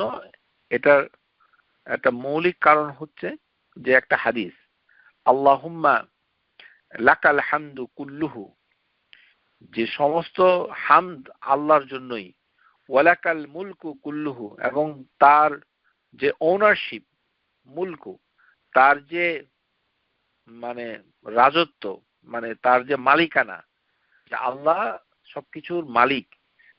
লাকাল মুলকু কুল্লুহু ওয়া বিয়াদিকাল খাইরু কুল্লুহু, এবং তার সমস্ত খাইর তার হাতে। সমস্ত খায়ের কার হাতে? আল্লাহর হাতে। ওয়া ইলাইকা ইয়ারজিউ আমরু কুল্লু, এবং প্রত্যেকটি বিষয় আল্লাহর কাছে ফেরত যাবে। তাইলে এখানে আমরা এই কথাটা হাদিসের ভিতরে পেলাম। এই কারণে সমস্ত প্রশংসা আল্লাহর। কারণগুলো কি কি? একটি হচ্ছে মানে মুলক কুল্লুহু, তার ওনারশিপ সমস্ত কিছুর উপরে। তারপরে আল্লাহর হাতে রয়েছে কি? সমস্ত খায়ের। আল খায়ের কুল্লুহু, হ্যাঁ, বিয়াদিক, আল্লাহর হাতে। তাহলে এখানে আল্লাহর হাতে পরিষ্কার করে বলে দেওয়া হয়েছে আল্লাহর হাতে। আবার আল্লাহর হাতকে আবার অস্বীকার করে আবার তালটি বালতি করলে তো কাজ হবে না। ওয়া বিয়াদিক আল খাইরু কুল্লুহু, তাহলে আল্লাহর হাতে হচ্ছে আল খাইর। তাবারাকাল্লাযী বিয়াদিহিল মুলক, আল্লাহ কোরআনুল কারীমে বলে দিয়েছে যে বরকত রয়েছে আল্লাহর হাতে। তাবারাকাল্লাযী বিয়াদিহি, আল্লাহর হাতে। হ্যাঁ, তাহলে বিয়াদিকাল খাইর, হ্যাঁ, ইয়াদুল্লাহ, আল্লাহর হাত, ইয়াদুল্লাহ কুল্লাহু, ওয়া ইলাইকা ইয়ারজিউ আমরু কুল্লাহু, এবং তার কাছে ফেরত যেতে হবে। হ্যাঁ, আর আল্লাহ মানে খারাপ যেটা সেটি আল্লাহর থেকে নয়। এটি দোয়ার ভিতরে এসেছে, যে যে দোয়াটা 2 নম্বর দোয়া আদিয়াতুল ইস্তিফতাহ, শেখ আল-আলবানী রাহমাহুল্লাহ তার সিফাতুস সালাতুন নবীর যে নামাজের শুরুতে যেই কয়েকটি দোয়া তিনি আমাদেরকে দিয়েছেন পড়ার জন্য, যে দোয়ার সংখ্যা হচ্ছে মোট 12টি দোয়া কেরাতের আগে পড়া যায়। তো এর ভিতরে একটি দোয়া যেটা 2 নাম্বার, সেখানে এই কথাটা দোয়ার ভিতরে এসেছে, ওয়াল খাইরু কুল্লুহু ফি ইয়াদিক, সমস্ত খাইর হচ্ছে আল্লাহর হাতে। ওয়াশ শাররু লাইসা ইলাইক, কিন্তু খারাপ আল্লাহর থেকে নয়, ইলাইক আপনার দিকে নয়। ওয়াশ শাররু লাইসা ইলাইক, তো সরাসরি খারাপ আল্লাহর দিকে নয়। এই কারণেই মানে আল্লাহর কথাটা বললে মানে সতর্ক হয়ে কথা বলা উচিত। যে মানে সবকিছুকে আল্লাহর সাথে কথা বলাটা ঠিক না। যেটা হচ্ছে সেটা হচ্ছে তাকদীর, কাদা উল্লাহি তাআলা, আল্লাহ তাকদীরে লিখে রেখেছেন। শয়তান আল্লাহ সৃষ্টি করেছেন, তো সেটা তো আমাদের জন্য শত্রু। তো এটা কি আল্লাহ যা করে ভালোর জন্যই করে? এটা হলো? এটা তো হলো না। শয়তান না থাকলে তো আমরা সারা দিন রাত ফেরেশতাদের মতো ইবাদত করতে পারতাম। হ্যাঁ, আদম আলাইহিস সালাম জান্নাত থেকে আসতো না, তো শয়তান করাটা আমাদের সমস্যা হয়ে দাঁড়াইছে। তো এই জিনিসটা এইভাবে না, যা করে ভালো এইভাবে না। কথাটা হবে যে ওমা কাদারুল্লাহ, মানে মানে সবকিছু তাকদীরের ভিতরে খায়ের। আপনি বলতে পারেন যা কিছু ভালো আল্লাহ থেকে, এটা বলতে পারেন যা কিছু ভালো, এটা বললে উত্তম হয়। যা কিছু ভালো আল্লাহর থেকে, এটা হাদিসের সাথে মিল আছে, কথাটার মিল আছে। হ্যাঁ, যা কিছু ভালো এটা, কিন্তু এটা হচ্ছে মানে তাকদিরুল্লাহি তাআলা মা শা ফাআলা, যে কাদারুল্লাহি তাআলা মা শা ফাআলা, আল্লাহ যেটা চাচ্ছেন সেটাই হয়েছে, তাকদিরে ছিল, এইটা বলতে হবে এইভাবে। কারণ হচ্ছে ও শাররু লাইসা ইলাইক, কোন শার আল্লাহর দিকে দেওয়া যায় না, নিষেধ খারাপ যেটা, যেমন অন্যায় কাজ, মানে যেমন একজন মানুষ ঈমান আনেনি, মুসলমান না, অমুসলিম, তো এটা কি আল্লাহ ভালোর জন্য করেছে? না, এটা তকদিরের ভিতরে আছে যে তাকে সৃষ্টির ভিতর থেকে তকদিরের মাধ্যমে সে নাস্তিক হয়ে গেছে। অথবা ফেরাউন যেমন মানে অনিষ্ট করেছে, এরকম মানে যারা আল্লাহ রাসূলকে কষ্ট দিয়েছে বদরের যুদ্ধে ইত্যাদি, তাদের যাবতীয় কাজ কি খুব ভালো? মানে তারা আল্লাহ রাসূলের মানে মুখে জখম করেছে, রক্ত বের হয়ে গেছে, মানে যেটা আপনারা জানেন পপুলার। খালি তো জানলে তো কাজ হবে না, মানে জানার থেকে কিছু শিখতে হবে। এখানে সমস্যা হচ্ছে এইখানে, কারণ আমাদের সমাজে কথাবার্তা বলার সময় হুঁশ থাকে না। কিছু হইলে আল্লাহ যা করে ভালোর জন্য করে, আল্লাহ যা করে ভালোর জন্য করে, এটা যদি হয় তাহলে রাসূলুল্লাহ সাল্লাল্লাহু আলাইহি সাল্লামের মুখের ভিতরে যখন মানে মুখের উপরে যখন একটা পাথর এসে পড়লো, তখন তার যে ইনজুরি হলো, অসুস্থ হলো, এটা কি ভালোর জন্য হয়েছে? আপনার জন্য কি ভালো? এটা এটা উনি কি ভালো করলেন এখানে? এই ধরনের কথাবার্তা, এগুলো হাদিস কোরআনের মুয়াফিক নয়। হাদিসের ভিতরে হচ্ছে যে ওয়াল বিয়াদিক আল খাইরু কুল্লুহু, যখনই কোনো মানুষের কাছ থেকে ভালো কিছু শুনবেন তখনই কি বলবেন? আলহামদুলিল্লাহ, এটা আল্লাহর তরফ থেকে, এইটা বলবেন খুশি হয়ে। আর যখন খারাপ কিছু হবে, আল্লাহ যা করে ভালোর জন্য করে, এইটা বলবেন না। বলবেন কি? আল্লাহ তাকদিরে রেখেছে, তাকদির। হ্যাঁ, তাকদিরুল্লাহ। হ্যাঁ, ওমা কাদারুল্লাহ, মানে মা জাআলা ফাআশা, মানে যেরকম বিভিন্ন দোয়া আছে হাদিসের বইতে। আর না পারলেও, আপনার আরবিতে না বলতে পারলেও অন্তত তকদিরের কে মানে চিহ্নিত করবেন, কারণ এটা ইমানের দাবি যে আল্লাহ তকদিরে রেখেছিল, আমি কি করব, এইভাবে তাকদির। যেটা আদম এবং মূসা আলাইহিস সালাম, আদম এবং মূসার ভিতরে যখন বিতর্ক হয়েছিল যে কে অন্যায় করেছে, তো মূসা আলাইহিস সালাম আদমকে আলাইহিস সালামকে বলছে যে তুমি তো আল্লাহর একটা হুকুম এর বিরুদ্ধে বাইরে গিয়ে এই গাছ থেকে ফল খেয়ে ফেলেছো, মানে অন্যায় করে ফেলেছো। তো আদম আলাইহিস সালাম বলছে যে এটা তো তকদিরে ছিল, এটা তো তকদিরে ছিল, এটার জন্য আমাকে তুমি দায়ী করছো, এটা তকদিরে ছিল। তার মানে একটা খারাপ কাজ মানুষের ভিতরে হয়ে গেলে এটা দুই ভাবে বলা যায়। একটা বলা যায় হচ্ছে যে এটা শয়তানের মাধ্যমে আমি করে ফেলেছি, শয়তানের অসহায় হয়ে গেছে, এটা একটা। আর দুর্ঘটনা কি যদি হয়ে যায়, তখন বলতে হয় যে এটা তকদিরে ছিল, আল্লাহ তকদিরে রেখেছে, তকদিরে আল্লাহ রেখেছেন। হুম, এইভাবে কথাটা বলতে হবে, মানে সুন্দর করে। কিন্তু দোয়ার বইতে একটি দোয়া আছে, সেটা আপনারা দেখে নেবেন যে ও কিভাবে বলতে হয়। কিন্তু বাংলায় বললেও এটা হবে।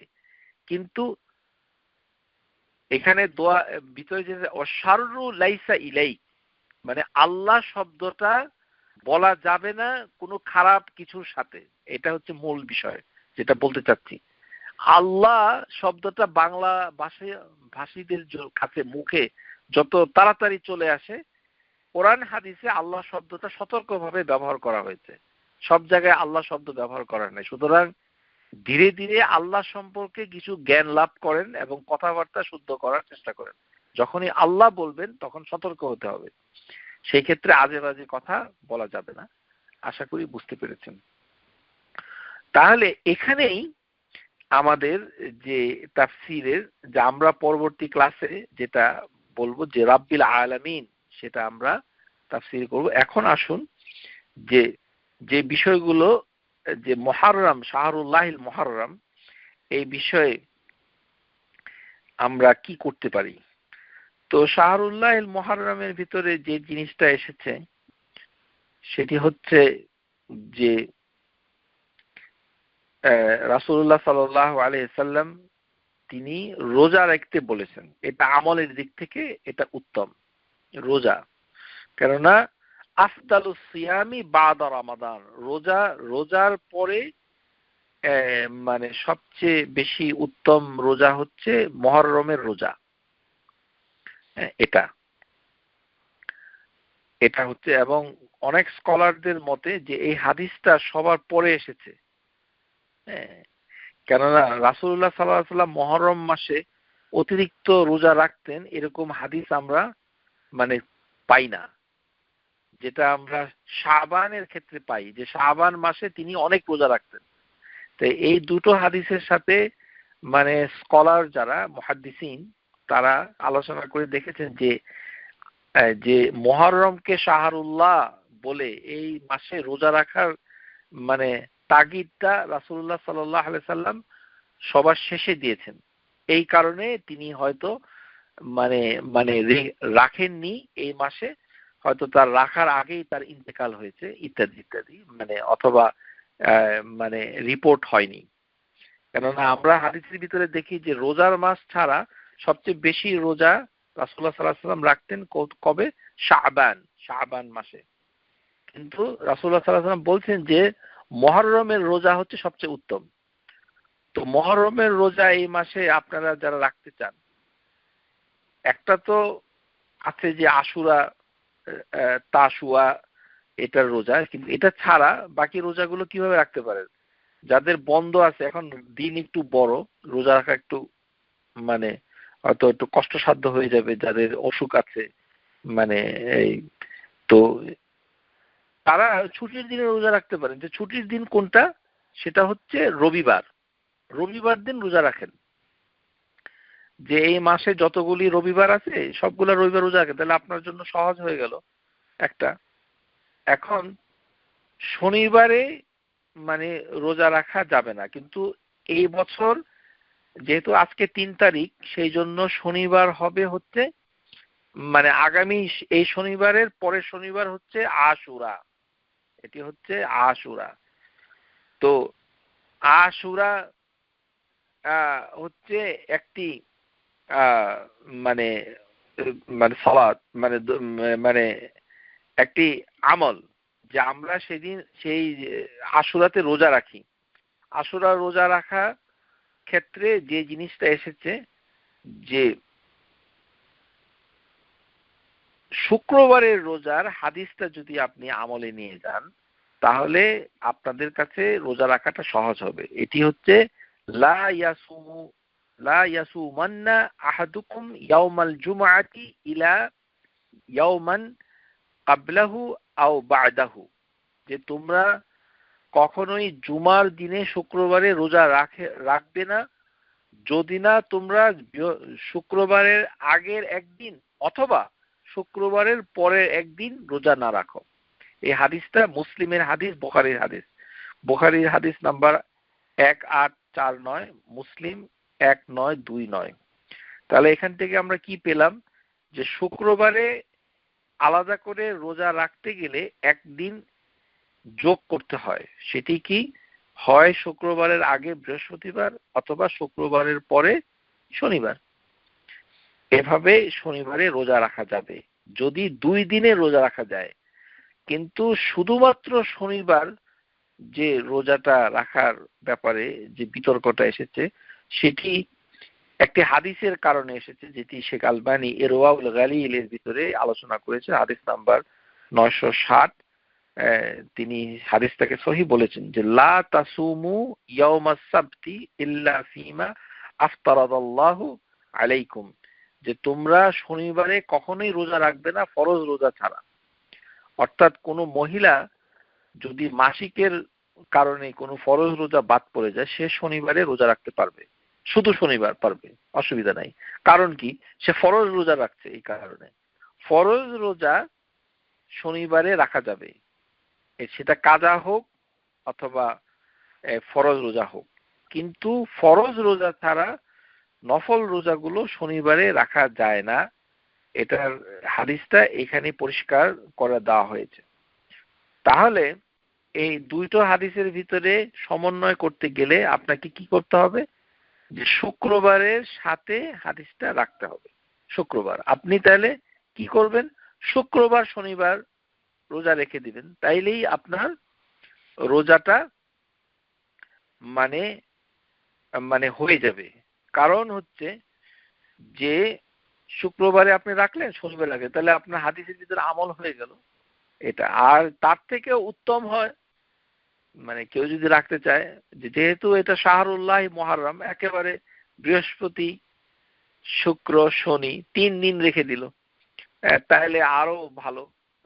উত্তম। 3টা বেশি রোজা রাখা এটা মাসনুন, ভালো এই মাসে রোজা রাখা। রাসূলুল্লাহ সাল্লাল্লাহু আলাইহি ওয়াসাল্লাম তিনি হাদিসের ভিতরে বলেছেন, হিনা সামা রাসূলুল্লাহ, তিনি ইয়াউমা আশুরা ও আমারা বিসিয়ামিহি, আশুরার রোজা রাখাটাকে তিনি আদেশ করেছিলেন। কিন্তু এই কথাটা হচ্ছে আদেশ সূচক মানে ছিলেন, তার মানে এটা এক সময় এটা ফরজের মতো ছিল, কিন্তু পরে এটা সুন্নাহ হয়ে গেছে। তো কিন্তু তার সত্ত্বেও হাদিসের ভিতরে আদেশ সূচক কথা এসেছে, তারপরেও এটি সুন্নাহ হিসেবেই মুহাদ্দিসরা বলেছেন যে আশুরার রোজা কেউ যদি রাখতে না পারে তাহলে সে গুনাহগার হবে না আশুরার রোজা। কিন্তু আশুরার রোজা অনেক গুরুত্বপূর্ণ। এটার কারণই হচ্ছে যে আমারা রাসূলুল্লাহ, আল্লাহ রাসূল আদেশ করেছিলেন। তার একটা আদেশ, সেটা যে আমলই করুক না কেন সেটা কাল উত্তীর্ণ, হ্যাঁ, কালকে অতিক্রম করে। আল্লাহর রাসূলের হাদিস, আল্লাহর রাসূলের হুকুম, তিনি না থাকলেও তার হুকুম কিয়ামত পর্যন্ত বিদ্যমান, ইবাদতের ক্ষেত্রে থাকবেই। ইয়া রাসূলুল্লাহ ইন্নাহু ইয়াউমুন তুআজ্জিমুহু ইয়াহুদু ওয়ান নাসারা, যে এই মানে আশুরাতে ইহুদি নাসারা তারাও এটাকে সম্মান করে, সুতরাং আমরা কি কি করব? ফাইজা কানাল আমুল মুকবিলু ইনশাআল্লাহ সুমনাল ইয়াউমু তাসিআ, যদি আমি আগামী বছর বেঁচে থাকি তাহলে আমরা 9 তারিখে রোজাটা রাখব। ইয়াউমাত তাসিআ এখান থেকে এসেছে তাসুআ, তাহলে দুইটি রোজা।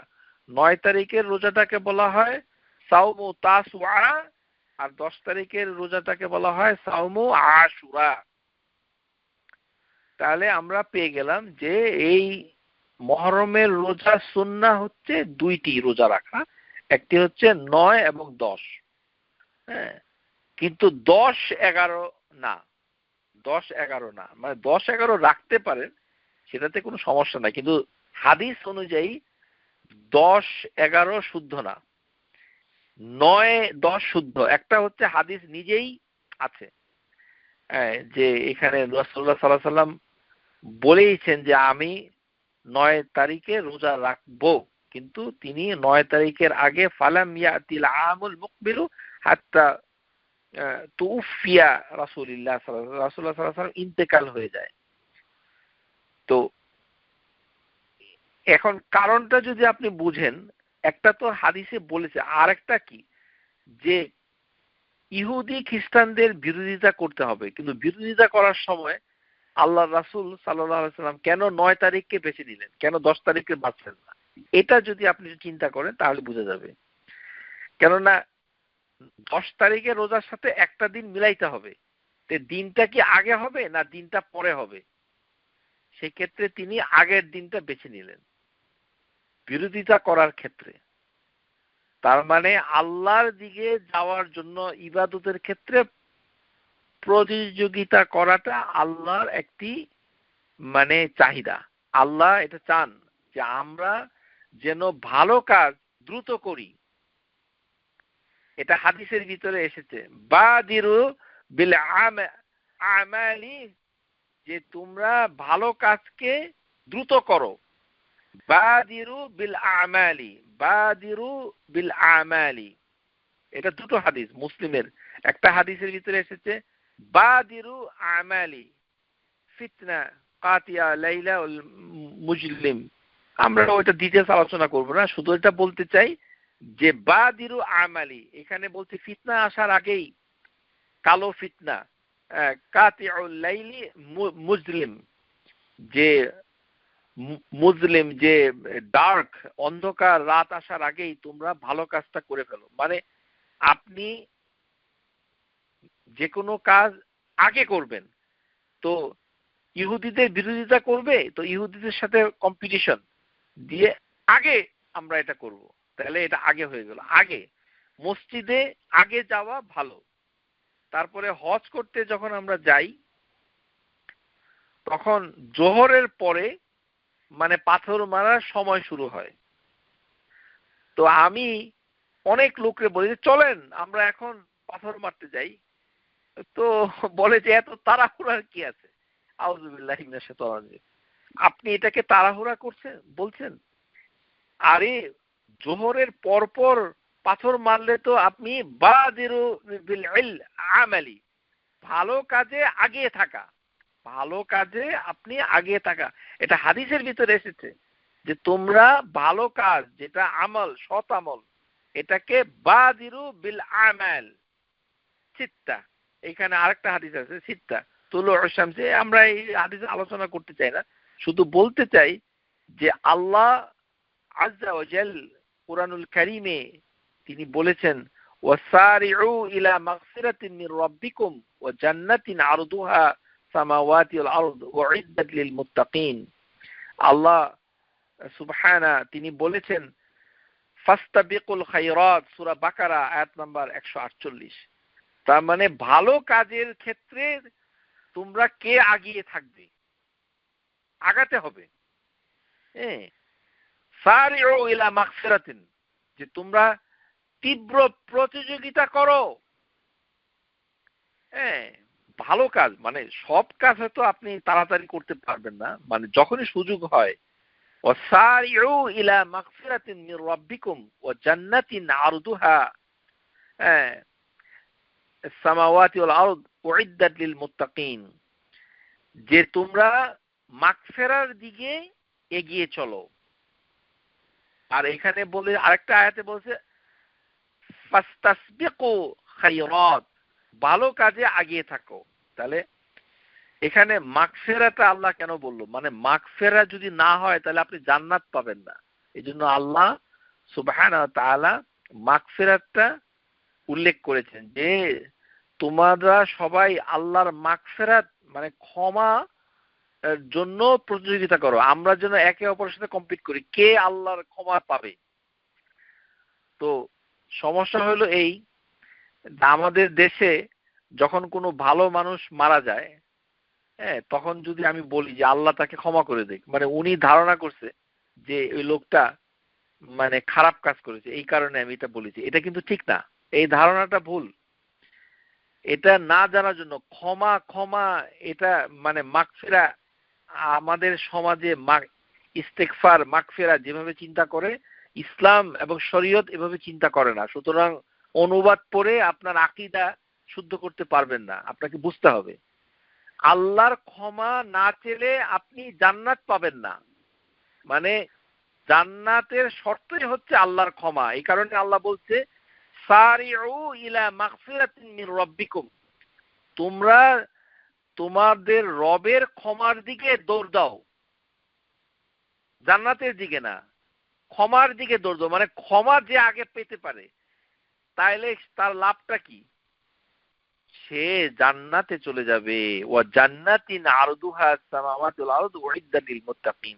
এটার ব্যাখ্যা মানে আপনি একজনের সাথে কম্পিট করবেন, এর কারণ হচ্ছে আল্লাহ ইঙ্গিত করেছেন যে জান্নাত লাভ করা আল্লাহর ক্ষমা ছাড়া সম্ভব না। এই কারণে আল্লাহ বলেছেন যে ক্ষমার জন্য দৌড় দাও। এই জন্য আমরা যখন কখনো কোনো মানুষের জন্য দোয়া করি, যেমন একজন ব্যক্তি অসুস্থ, সে আপনার কাছে দোয়া চাইলো, তো আপনি কিভাবে দোয়া করবেন? আলহামদুলিল্লাহ আল্লাহ মাগফির লাহু। আপনি বললেন আলহামদুলিল্লাহ আল্লাহ তাকে ক্ষমা করুক। সেই লোক খুব রাগ হবে শুনে, কারণ সে একটা মানে অশিক্ষিত, কম জানে, তার ধর্ম সম্পর্কে তার কোনো জ্ঞান নাই। ওই যে বাংলাতে ক্ষমা শুনেছে অমনেই তার জাত অভিমান চলে আসছে। হ্যাঁ, আমার আব্বা অসুস্থ আর আপনি বলছেন আমার আব্বাকে ক্ষমা করেন আল্লাহ, সে কি অন্যায় করছে? সে তো সৎকর্ম করে, সে ঘুষ খায় না, এই করে না, সে বাবা রে বাবা। আরে তো আপনি আল্লাহ সম্পর্কে জানেন না, আপনার কান্নাকাটি করা উচিত। কারণ আল্লাহর মাগফিরাত চাওয়াটাই হচ্ছে আপনার জন্য ভালো। আমি যে এই কথাটা বলেছি এটা আপনার খুশি হওয়া উচিত ছিল যে একটা লোক আলহামদুলিল্লাহ গাফারুল্লাহ আবিক, যে আল্লাহ গাফারুল্লাহ আবিক যে আবিক, যে আল্লাহ আপনার আব্বাকে ক্ষমা করুক, অথবা বাংলাতে বললো আলহামদুলিল্লাহ। তো লোকটা রাগ হয়ে গেল। একটা হচ্ছে আপনি বলছেন আলহামদুলিল্লাহ, মানে সে মনে করছে যে আমার আব্বা অসুস্থ সুতরাং আপনি খুব খুশি। মানে এই খুশি খুশি মানে এটা ঠিক নয়। আলহামদুলিল্লাহ শুধু খুশি, খালি পোলাও বিরিয়ানি খাইলে আলহামদুলিল্লাহ আর বাকি সময় কোনো খবর নাই, এটা ঠিক নয়।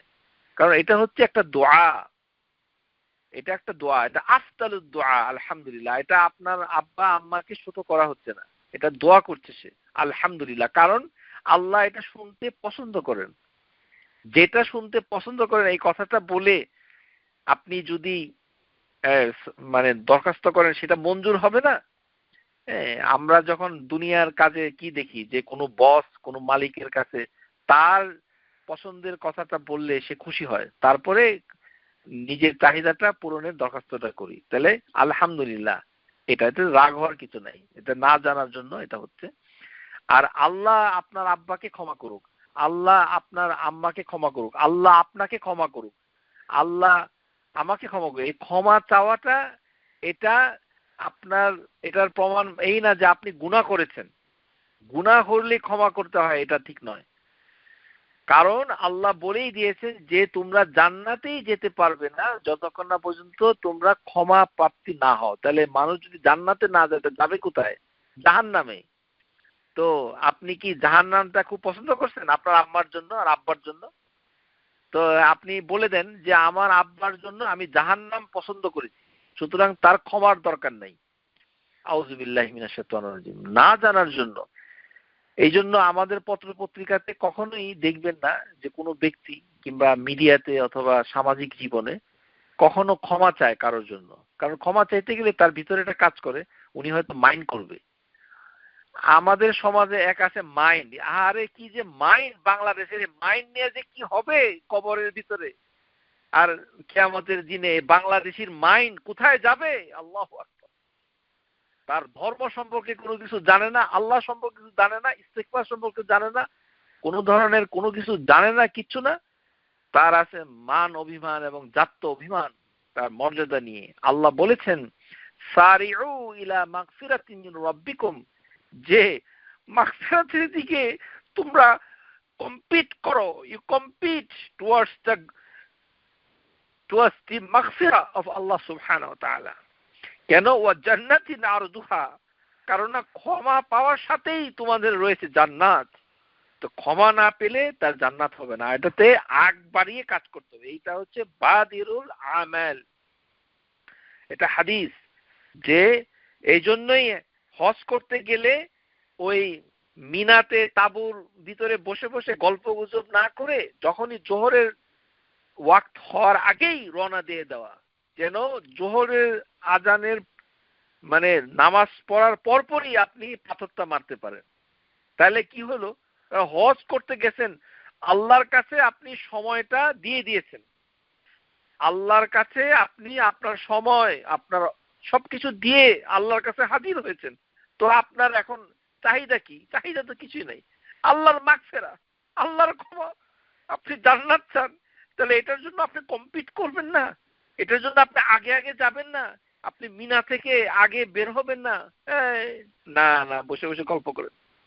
এই কারণেই বাদিরুল আমালি, আল্লাহ রাসূল বলেছেন তোমরা সৎ কর্মে এগিয়ে থাকো, কম্পিটিশন করো একে অপরের সাথে।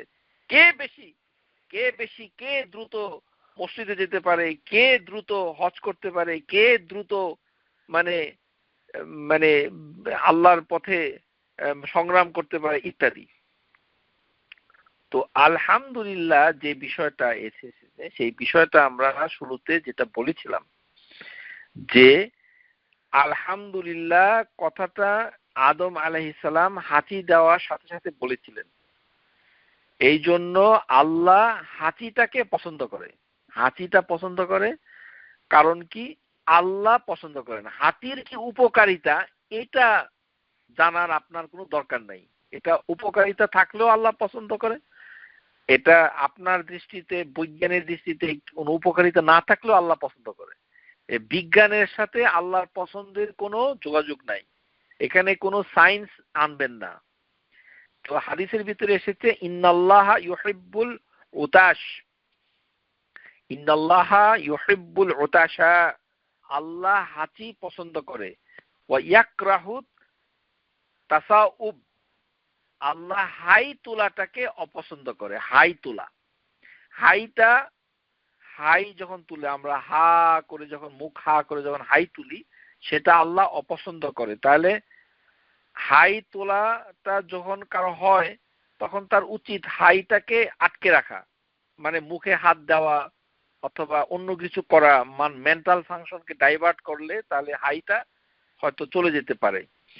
ইজা আতাশা ফাহামিদ আল্লাহ, যখন তোমরা হাঁচি দাও তখন তোমরা আলহামদুলিল্লাহ বলো।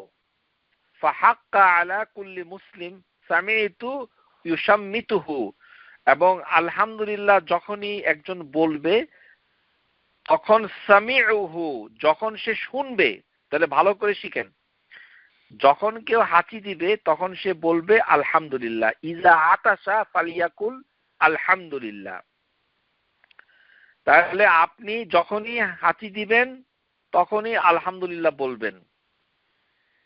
এটা বলাটা সুন্নাহ এবং গুরুত্বপূর্ণ সুন্নাহ, কারণ আদম আলাইহিস সালাম আলহামদুলিল্লাহ বলেছিল। আপনি আদম সন্তান, বলবেন।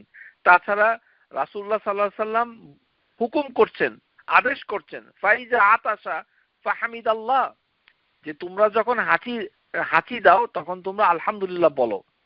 ফাইজা ক্বালা ফালিয়াকুল লাহু আখুহু ওয়া সাহিবুহু, তখন যে আলহামদুলিল্লাহ বলল সেটা শোনার পর ইয়ারহামুকাল্লাহ বলতে হবে। এই ইয়ারহামুকাল্লাহটা আদম আলাইহিস সালামকে আল্লাহ নিজে বলেছিলেন, সুতরাং আমরাও শোনার পরে এটা বলবো। ফাইজা ক্বালা লাহু ইয়ারহামুকাল্লাহ ফালিয়াকুল ইয়াহদিকাল্লাহু ইয়াসলু বালাকুম, তখন আবার ওই লোক বলবে ইয়াহদিকাল্লাহু ইউসলি বালাকুম। তাহলে যিনি হাঁচি দিবে তিনি দুটো দোয়া পড়বে, একটি কি আলহামদুলিল্লাহ, তারপরে যিনি শুনবে সে বলবে কি ইয়ারহামুকাল্লাহ, আর তারপরে ওই ব্যক্তি যে আলহামদুলিল্লাহ প্রথমে বলেছিল সে আরেকটা দোয়া করবে ইয়াহদিকাল্লাহু ইউসলিহ বালাকুম। কেন আরেকটা দোয়া? আল্লাহর মর্যাদার জন্য। কেননা ইয়ারহামুকাল্লাহ এই দোয়াটা আল্লাহ নিজে বলেছেন, সুতরাং আল্লাহ যে দোয়াটা বলেছেন সেই দোয়াটার শোনার পরে আপনিও আরেকটা দোয়া করবেন, কেননা আল্লাহর মর্যাদা অনেক উপরে। ইয়াহদিকুমুল্লাহ ইউসলিহ বালাকুম, এটা দুই ভাবে পড়া যায়। একটা হচ্ছে ইয়াহদিকুমুল্লাহ ইউসলিহ বালাকুম, অথবা ইয়াহদিকাল্লাহু ইউসলিহ বালাক। এভাবে কা দিয়ে অথবা কুম দিয়ে যেভাবে পারেন, দুটোই শুদ্ধ, ইনশাআল্লাহ কোনো সমস্যা নেই। শুধু ইয়ারহামুকাল্লাহর ক্ষেত্রে শুধু ইয়ারহামুকাল্লাহ, এটা, অথবা মেয়ে হলে ইয়ারহামুকিল্লাহ, এটা এভাবে বলতে পারেন, অসুবিধা নেই। এখানে গ্রামারের যদি ভুলও হয় অসুবিধা নাই ইনশাআল্লাহ তাআলা, এটা গ্রামার শুদ্ধ করাটা জরুরি না। কিন্তু মানে মুজাক্কার বললে মুআন্নাস চলে আসবে, এটা ইনক্লুডেড থাকবে। কিন্তু ইয়ারহামুকাল্লাহ ইয়ারহামুকিল্লাহ যেটাই বলেন অসুবিধা নাই। কিন্তু ইয়ারহামুকুমুল্লাহ বলা যাবে না, কেননা কুমুল্লাহ কথাটা নাই। ইয়ারহামুকাল্লাহ ইয়ারহামুকিল্লাহ এভাবে একজনের প্রতি। কিন্তু যখন আপনি ইয়াহদিকাল্লাহ এই কথাটাকে কুম দিয়ে বলতে পারেন, ইয়াহদিকুমুল্লাহ ইউসলিহ বালাকুম, অথবা ইয়াহদিকাল্লাহু ইউসলিহ বালাকুম, এভাবে বলতে পারেন।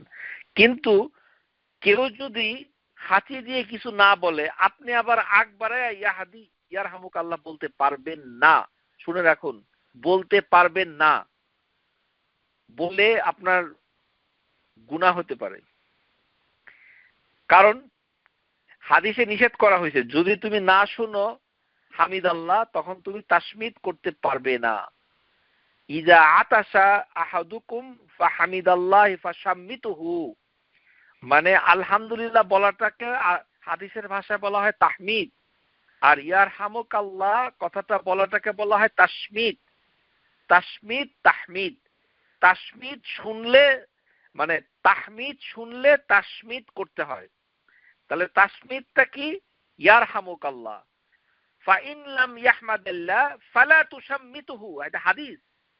যদি তুমি আলহামদুলিল্লাহ না শুনো তাহলে তাসমিদ করতে পারবে না। অর্থাৎ তাসমিদ কথাটার মানেটা কি? তাসমিদের শাব্দিক অর্থ হচ্ছে যে শত্রুর মানে দুর্ভাগা, আপনি খুশি হয়েছেন, এটা বুঝায়। কিন্তু এখানে শত্রু কোথায়? মানে হলো যে শয়তান, শয়তান হচ্ছে শত্রু। শয়তান আল্লাহর প্রশংসা করতে পারে না, সেই জন্য আপনি বললেন যে ইয়ারহামুক আল্লাহ, আল্লাহর প্রশংসা করলেন আলহামদুলিল্লাহ, এই কারণে আপনি তাসমিদ করে দিলেন, শয়তানের উপরে খুশি হয়ে গেলেন।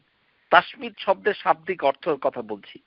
কিন্তু তাসমিদ বলতে, তাসমিদ তা শিন মিম তা, তাসমিদ, তাসমিদ হচ্ছে ইয়ারহামুক আল্লাহ, তাহমিদ হচ্ছে আলহামদুলিল্লাহ। কিন্তু শর্ত হচ্ছে হাদিসের ভিতরে আছে, যদি আপনি তাসমিদ মানে ফাহামিদ আল্লাহ মানে আলহামদুলিল্লাহ শুনলে ইয়ারহামুক আল্লাহ বলবেন, কিন্তু আপনি যদি আলহামদুলিল্লাহ শুনতে না পান তাহলে ইচ্ছাকৃতভাবে ইয়ারহামুক আল্লাহ বলতে পারবেন না। কারণ ইয়ারহামুক আল্লাহ আল্লাহ বলেছেন, এই জন্য খুব গুরুত্বপূর্ণ, এটা নিয়ে তামাশা করা যাবে না। বাচ্চাদের ক্ষেত্রে, যে সকল বাচ্চা ছোট যারা কথা বলতে পারে না, তাদের সাথে হাঁচি দিলে আলহামদুলিল্লাহ বলার দরকার নাই। কারণ এখানে হাদিসের ভিতরে বলে নাই যে বাচ্চা হাঁচি দিলে তুমি আলহামদুলিল্লাহ বলো, কারণ বিষয়টা তো আপনার হয় না, এটা বাচ্চার হচ্ছে। সুতরাং বাচ্চার ক্ষেত্রে কিছু বলবেন না, বাচ্চার ক্ষেত্রে কিছু বলবেন না। বাচ্চা যদি এরকম হয় যে বাচ্চা আলহামদুলিল্লাহ আপনার শোনার পরে সেও বলতে পারবে, তখন আপনি বাচ্চাকে শিক্ষার উদ্দেশ্যে বলতে পারেন যে আলহামদুলিল্লাহ বলো। হ্যাঁ, তখন সে আলহামদুলিল্লাহ বললো, এটা ঠিক আছে, এটা বলতে পারবেন। তখন সে আলহামদুলিল্লাহ বললে আপনি ইয়ারহামুক আল্লাহ বলতে পারবেন। কিন্তু বাচ্চা হাঁচি দিলে আপনি যদি বলেন ইয়ারহামুক আল্লাহ, তাহলে আপনি অন্যায় করলেন। এটা হচ্ছে ফাইনলাম ফালা তুসাম্মিতু, এখানে আদেশ করা হচ্ছে করতে পারবে না। এখন আপনি গায়ের জোরে করলে গুনাহ হবে। হ্যাঁ, মানে নিজে নিজে বানায়া করার গেলে কিছু কিছু ক্ষেত্রে গুনাহ হয় না, আর হুকুমের বিরোধিতা করলে গুনাহ হবে। কেননা আপনি আল্লাহর রাসূলের হুকুমের বিরোধিতা করছেন, হাদিসের বিপরীত। সুতরাং বাচ্চা যখন হাঁচি দিবে তখন আপনি তাকে প্রম্পট করতে পারবেন, প্রম্পট শেখানোর জন্য। কিন্তু সে বাচ্চা বলতে পারে এরকম যোগ্যতা অর্জন করতে হবে। এই বাচ্চা যদি মানে অনেক সময় বুড়া বয়স্ক দাদা দাদি নানা নানি তারা অনেক সময় করে আদর করে, এটা ভালো, এটা তো ভালো, কিন্তু দেখতে হবে যে বাচ্চা আল্লাহ আল্লাহ বলতে পারে কিনা, আলহামদুলিল্লাহ বলতে পারে কিনা। যদি বলতে পারে তখন আপনি তাকে বলেন আলহামদুলিল্লাহ বলো, বাস এরকম, এটা বৈধ মনে করায় দেওয়া কাউকে। অথবা কোন লোক যদি আলহামদুলিল্লাহ না বলে, সে যদি আপনার ঘনিষ্ঠ কেউ হয় তাকে আপনি বলতে পারেন, উৎসাহ দিতে পারেন যে আপনি হাঁচি দিচ্ছেন আলহামদুলিল্লাহ বলেন। যখন সে আলহামদুলিল্লাহ বলবে তখন আপনি বলতে পারেন ইয়ারহামুক আল্লাহ। কিন্তু না বললে চুপ থাকবেন, বলবেন না। হাঁচি দিছে, কিছু বলে নাই। এখন সমস্যা হয়ে গেছে, খ্রিস্টানরা এই দেশে আমেরিকান ইহুদি যারা ব্লেস ইউ বলে, সেটা ইংরেজিতে হবে গাইড ইউ। তো মানে আমরা তো ওদেরকে ব্লেস করতে পারি না, সুতরাং এটা একটা টেকনিক্যাল অসুবিধা। মানে আপনি বলতে পারেন যে ব্লেস মানে উদ্দেশ্য করলেন আপনাকে, মানে তাকে ব্লেস দিলেন না, আপনাকেই ব্লেস দিলেন উল্টা, যে আল্লাহ আমাকে ব্লেস করো, ব্লেস। কিন্তু ব্লেস ইউ বললেও যদি বলেন আস্তে করে, কোনো প্রয়োজনে অনেক সময় বলতে হয় পরিস্থিতির কারণে, মানে বিদেশে নাহলে ভুল বোঝাবুঝি হয়, সেই ক্ষেত্রে সাথে গাইড ইউ এটা বললে হয়ে যাবে। কারণ ইহুদি খ্রিস্টানরা যখন হাঁচি দিত রাসূলুল্লাহ সাল্লাল্লাহু আলাইহি ওয়াসাল্লামের সামনে, তখন তারা চাইতো যে আল্লাহ রাসূল যেন বলে ইয়ারহামুক আল্লাহ, কিন্তু আল্লাহ রাসূল কখনো ইয়ারহামুক আল্লাহ বলতেন না। তিনি বলতেন কি ইয়াহদিক আল্লাহু ইউসলিহ বালাকুম, আল্লাহ তোমাকে গাইড করুক, হেদায়েত দিক এবং তোমার কাজগুলোকে শুদ্ধ করে দিক। তার মানে গাইড ইউ, কারেক্ট ইউ, এইবার ইংরেজিতে হবে গাইড ইউ, কারেক্ট ইউ। তো ব্লেস ইউ, তো এখন ব্লেস না শুনলে কাজের ক্ষেত্রে অনেক সময় মানুষ হীনমন্যতে ভোগে যে সবাই ব্লেস ইউ বলে, আমি বলতেছি না, মানে তো এটা কিভাবে? তো আপনি একটু কায়দা করে ব্লেস এইভাবে বললে দিলেন, কিন্তু আসলে ব্লেস করছেন নিজেকে, ব্লেস মানে আল্লাহ ব্লেস মি, ইনশাআল্লাহ আল্লাহ আমাকে ব্লেস করো, মানে তাকে না। কারণ কি? তার ঈমান নাই, সে ভালো ব্যবহার করতে পারে, তার অধীনে আপনি কাজ করতে পারেন, কিন্তু আপনি আল্লাহর যে ব্লেসিং সেটা আপনি যাকে খুশি তাকে দিতে পারেন না। তো সেই ক্ষেত্রে একটু কায়দা করতে হবে। আর যদি ব্লেস ইউ বলেই থাকেন, মানে মনে মনে ঘৃণা করবেন যে এটা আমি বলতে চাচ্ছিলাম না কিন্তু মুখ দিয়ে চলে আসছে, সেই ক্ষেত্রে আপনি মনে মনে বললেন যে guide you, bless you, guide you, বা গাইড ইউ। তাহলে একটা অন্যায় করে আরেকটা কারেক্ট করে দিলেন, গাইড ইউ, তাইলেও হয়ে যাবে ইনশাআল্লাহ। আমাদের অনেকেই আমরা হয়তো জানি না যে নামাজের ভিতরে হাতি আসলে কি করতে হবে। নামাজের ভিতরে হাতি আসলে আলহামদুলিল্লাহ বলতে হবে, এটা আরেকটা সুন্নাহ। দুটো সুন্নাহ, এই সুন্নাহ বাংলাদেশের লোকদের ভিতরে নাই, এটা আফসোস। ইবনে মাজার হাদিস, হাদিস নাম্বার 3803। আপনি চিন্তা করেন এই পর্যন্ত নামাজের ভিতরে কতবার আপনি হাঁচি দিয়েছেন, কিছু বলছেন, কিছুই বলেন নাই। তো আপনি কিভাবে আপনি আল্লাহর নৈকট্য লাভ করবেন? আল্লাহ যেটা শুনতে চায় সেটা আপনি করেন না। নামাজের ভিতরে হাঁচি দিয়েছে, আপনি নামাজের ভিতরে কিছুই বলেন না। নামাজের ভিতরে হাঁচি আসলে যার হাঁচি এসেছে তাকে অবশ্যই আলহামদুলিল্লাহ বলা উচিত, কেননা আল্লাহ এটা শুনতে পছন্দ করে। জামাতে নামাজ পড়লে, মসজিদে নামাজ পড়তেছেন, মসজিদে ইমাম সাহেব নামাজ পড়াচ্ছে, আপনার হাঁচি আসলো, আপনাকে আলহামদুলিল্লাহ বলতে হবে। তাইলে জামাতে এবং ব্যক্তিগতভাবে নামাজেও হাঁচি আসলে আলহামদুলিল্লাহ বলতে হবে। তার মানে আলহামদুলিল্লাহ বলাটা ভালো। হাঁচি এটা আল্লাহ পছন্দ করে, আল্লাহ দুইটা পছন্দ করে, হাঁচিটাকেও পছন্দ করে। সুবহানাল্লাহ। আপনার যে হাঁচি হয়েছে সেটা আল্লাহ পছন্দ করছে, তারপরে আপনি আলহামদুলিল্লাহ বলছেন, এটা আল্লাহ পছন্দ করছে। এই কারণে আয়েশা রাদিয়াল্লাহু তাআলা আনহা আন আয়েশাতা قالت كان رسول الله صلى الله عليه وسلم اذا راى ما يحب, তিনি যখন ভালো কিছু দেখতেন তখন তিনি আলহামদুলিল্লাহ বলতেন। তো এই যে আলহামদুলিল্লাহটা বলতেন, এটা মানে বলতে হয়, কিন্তু নামাজের ভিতরেও বলতে হবে। তো এখানে একটা বিষয় আমরা ক্লিয়ারিফাই করব যে হাঁচি যদি আপনার সর্দি হলো, এখন কারো অ্যালার্জি আছে, অ্যালার্জি থাকলে সে খালি হাঁচি দিতেই আছে, তাহলে কতবার আলহামদুলিল্লাহ বলবে? আলহামদুলিল্লাহ বলতে বলতে সে তো ক্লান্ত হয়ে যাবে। সুবহানাল্লাহ বিহামদি, আল্লাহ রাসূল সেটা সমাধান তিনি করে দিয়েছেন, কারণ জিনিসটা গুরুত্বপূর্ণ। এই জন্য কিছু কিছু বিষয় আছে হাদিসের ভিতরে যখন আসে তখন অবাক হতে হয়, এটা আসলে গুরুত্বকে তুলে ধরছে। মানে কারোর যদি অসুখ হয় তাহলে সে বারবার হাঁচি দিতে পারে, তো বারবার আলহামদুলিল্লাহ বলতে যদি না পারে ইচ্ছা থাকা সত্ত্বেও, তাহলে তো সে আল্লাহর মর্যাদা অর্জন করার ক্ষেত্রে সে একটা হীনমন্যতায় ভুগতে পারে। এই জন্য 3 বারের বেশি হাঁচির বিষে আলহামদুলিল্লাহ বলা যাবে না। রাওয়াহু ইবনে মাজা, হাদিস নাম্বার 3704, সহিহ হাদিস, ইবনে মাজার হাদিস। ইউসাম্মিতুল আতিশু সালাসা, যিনি ইয়ারহামু মেবি টু ইয়ারহামুকাল্লাহ বলা যাবে 3 বার, মানে যিনি আলহামদুলিল্লাহ বলবে তার বিপরীতে 3 বার পর্যন্ত ইয়ারহামুকাল্লাহ বলতে হবে। ফামা জাদা ফাহুয়া মাজকুম, যদি 3 বারের বেশি হয় তাহলে এটা মাজকুম।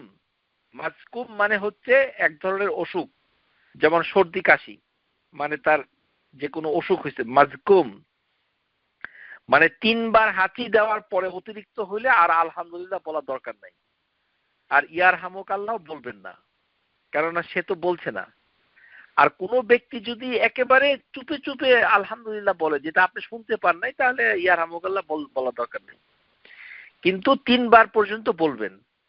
একবার হাঁচি দিলেন, আরেকবার দিলেন, আরেকবার দিলেন, আলহামদুলিল্লাহ আলহামদুলিল্লাহ, পাশে যিনি থাকবেন আলহামদুলিল্লাহ, ইয়ারহামুকাল্লাহ ইয়ারহামুকাল্লাহ ইয়ারহামুকাল্লাহ 3 বার। 3 বারের বেশি সেটা অসুস্থতা। সেটা খুতবা চলার সময়, ইজা আতাশা মুস্তামিউল খুতবাতি ইয়াউমাল জুমআ ফাহামিদাল্লাহ সিররান, যদি খুতবা চলাকালীন সময় হাঁচি আসে তাহলে সে আলহামদুলিল্লাহ বলবে, আস্তে করে বলবে। এটা হাদিস না, কিন্তু এটা আলেমদের কথা, যে এরা বলছে যে আলহামদুলিল্লাহ হাঁচির সাথে এতটা গুরুত্বপূর্ণ যে খুতবা চলাকালীন সময়ও আপনাকে আলহামদুলিল্লাহ মনে মনে বলতে হবে। আই বাইনাহু ওয়া বাইনি নাফসিহি ফাইন সামিআহু আহাদাহুম, কিন্তু কেউ যদি খুতবা চলাকালীন সময় আলহামদুলিল্লাহ একটু জোরে বলে ফেললো, আপনি খুতবা শুনছেন আবার পাশ থেকে আলহামদুলিল্লাহ শুনলেন, সে কিন্তু লাম ইয়াজুজ লাহু তাসমিতুহু, সে তাসমিত করতে পারবে না,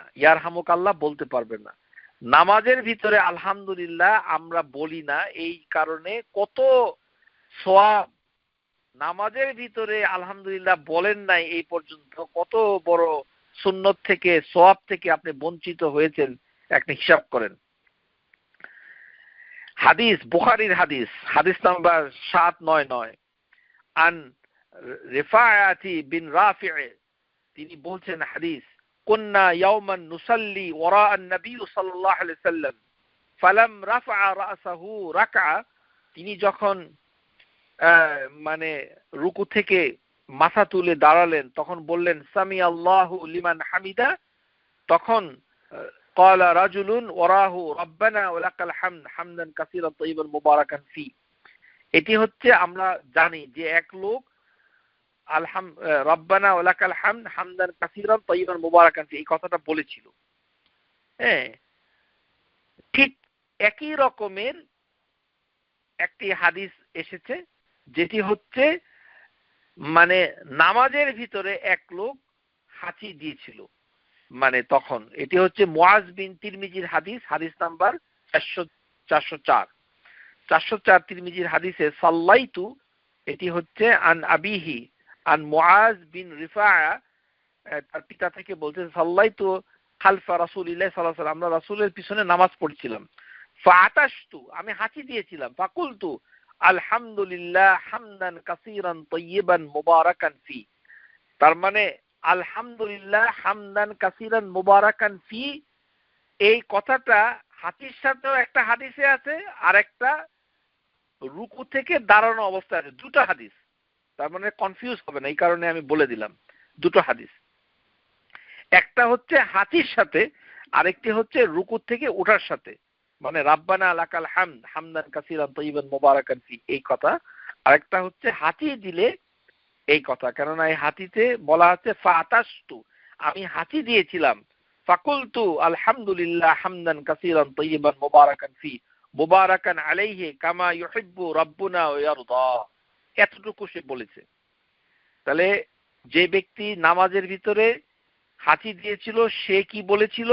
আলহামদুলিল্লাহ হামদান কাসীরান তাইয়িবান মুবারাকান ফি মুবারাকান আলাইহি কামা ইউহিব্বু রাব্বুনা ওয়া ইয়ারদা। দেখছেন কত বড় দোয়া সে নামাজের ভিতরে পড়ছে, মানে এবং এই দোয়াটা আল্লাহ রাসূল শুনে ফেলেছেন। ফালাম্মা সাল্লাল্লাহু আলাইহি সাল্লাম ইনসারাফা, তিনি নামাজ থেকে যখন বিরত হলেন তখন প্রশ্ন করলেন মানিল মুতাকাল্লিমু ফিস সালাহ, নামাজের ভিতরে কে কথা বলেছে? ফালাম ইয়াতাকাল্লাম আহাদ, এবং আল্লাহর রাসূল যখন প্রশ্ন করে তখন সাহাবীরা ভয়ে কাঁপতেছে, কেউ আর উত্তর দেয় না। এইভাবে তিনি তিনবার বলেছে নামাজের ভিতরে কে কথা বলেছে, নামাজের ভিতরে কে কথা বলেছে, কেউ উত্তর দেয় না। তিনবারের পর রাফিআ বিন রাফি সে বলল ইয়া রাসূলুল্লাহ, আমি বলেছি, আমি কথাটা বলেছি। তখন আল্লাহ রাসূল তাকে বলেছে ওয়াল্লাযী নাফসি বিয়াদিহি লাকাদ ইবতিরাহা বিদআতুন সালাসুনা মালাকান আইয়ুহুম ইয়াসআদু বিহা, যে আমি দেখলাম যে ফেরেশতাদের মানে সালাসুন 30 জনের একটা দল কারাকারি পড়ে গেছে এই দোয়াটাকে উপরে তুলে নেওয়ার জন্য। এটা কোনটা? যে নামাজের ভিতরে হাঁচি দিলে আলহামদুলিল্লাহ বলা। তো আপনি যদি এত বড় দোয়া পড়তে না পারেন হাঁচি দিয়ে নামাজের ভিতরে, তাহলে আলহামদুলিল্লাহ অন্তত বলেন, তাও তো কিছুটা পড়লেন। কিন্তু আপনি কারোর আলহামদুলিল্লাহ নামাজের ভিতরে শুনলে আপনি ইয়ারহামুকাল্লাহ বলতে পারবেন না। এর কারণ হচ্ছে এটা আবার নিষেধ। এক লোক ইয়ারহামুকাল্লাহ বলেছিল, তখন আল্লাহ রাসূল বলেছিলেন যে এটা একটা কালাম, লিআন্না তাশমিত মিন কালামিন নাস, ফালা ইয়াজুজ ফি সালাহ, যে তাসমিদ ইয়ারহামুকাল্লাহ, দেখেন দুইটাই আরবি ভাষা এবং দুইটাই দোয়া, আল্লাহর প্রশংসা, কিন্তু একটাকে আল্লাহ রাসূল এলাও করেছেন, অনুমতি দিয়েছেন, আরেকটাকে নিষেধ করেছেন, কিন্তু দুইটাই আরবিতে বলেছে। আলহামদুলিল্লাহ হামদান কাসীরান তাইয়িবান মুবারাকান ফি মুবারাকান আলাইহি কামা ইউহিব্বু রাব্বুনা ওয়া ইয়ারদা। এত বড় দোয়াটা আল্লাহ রাসূল সাল্লাল্লাহু আলাইহি সাল্লাম অনুমোদন দিয়েছেন এবং প্রশংসা করেছেন, যে 30টা ফেরেশতা এই দোয়াটা নিয়ে উপরে উঠতে থাকে। আর আপনি নামাজের ভিতরে চুপ থাকেন, কারণ আমরা হচ্ছি জাতিগতভাবে হতভাগা, যেহেতু আমরা জানি না এই জন্য আমরা করি না। তো যখন জানলেন তখন করবেন, করতে হবে, করলে ভালো। তো আবার ইয়ারহামুকাল্লাহ যে ব্যক্তি বলেছিল ওই হাঁচি দেওয়ার শোনাটার পর, তাকে আল্লাহ রাসূল নিষেধ করে দিলেন যে তুমি ইয়ারহামুকাল্লাহ বলতে পারবে না, কারণ লিআন্না তাশমিদ মিন কালামিন নাস, এটা মানুষের কথা। কারণ হাদিসের ভিতরে এসেছে যে ওই লোকটাকে আল্লাহ রাসূল বলেছিলেন ইন্না হাযিহি সালাহ লা ইয়াসলুহু ফিহা শাইউন মিন কালামিন নাস, যে আমরা নামাজের ভিতরে মানে কখনো মানুষের মতো কথা বলি না। ইন্নামা হুয়া তাসবিহু তাকবীরু ওয়া কিরাআতুল কোরআন। তো এখন ঘটনা হচ্ছে যে আলহামদুলিল্লাহ এইটা বলার অভ্যাস করতে হবে। তো আলহামদুলিল্লাহ সাথে দোয়া কিন্তু খুব বেশি নাই। আলহামদুলিল্লাহ দোয়াটা আল্লাহ শুনতে চায়, আরে আল্লাহ শুনতে চায়, আপনি শুনতে চায়, পছন্দ করে, বলাটা পছন্দ করে, মানে কত মানে আল্লাহর পছন্দের মানে মাত্রা কত, অনেক বেশি, বহুমাত্রিক।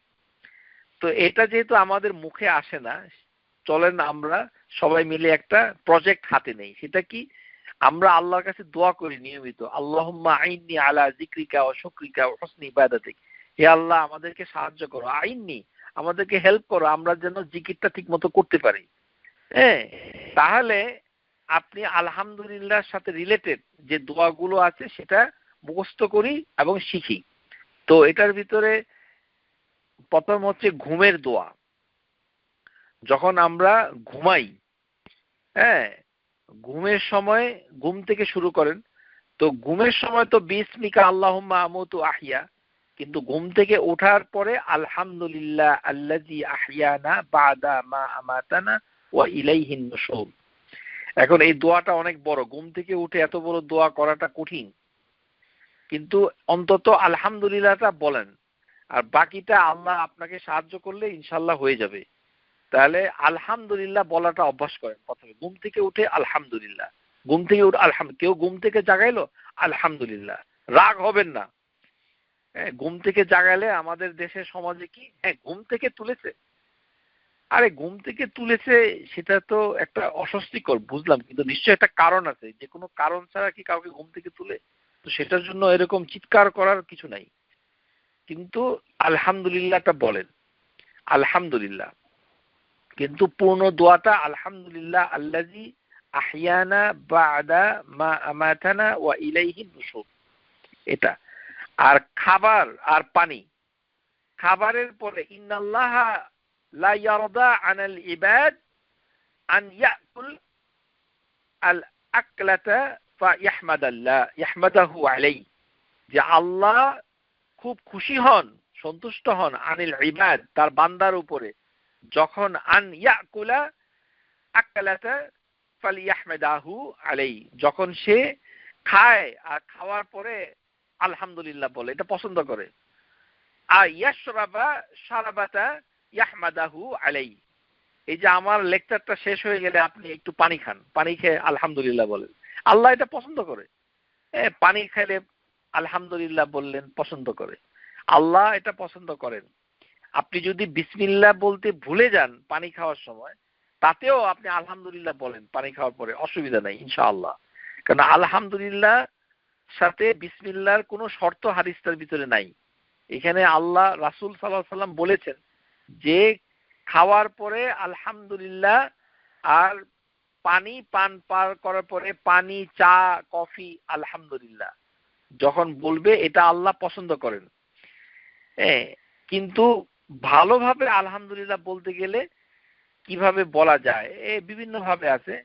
একটা হচ্ছে মানে আলহামদুলিল্লাহি হামদান কাসীরান তাইয়িবান মুবারাকান ফি গায়রা মাকফিইন ওয়ালা মুআদ্দিইন ওয়ালা মুস্তাগনা আনহু রাব্বানা। এটা বুখারীর হাদিস। হ্যাঁ, এটা মুখস্থ করতে পারেন, এটা একটু কঠিন, কিন্তু আলহামদুলিল্লাহ হামদান কাসীরান তাইয়িবান মুবারাকান ফি, এতটুকু তো নামাজ থেকে আপনি পারবেন।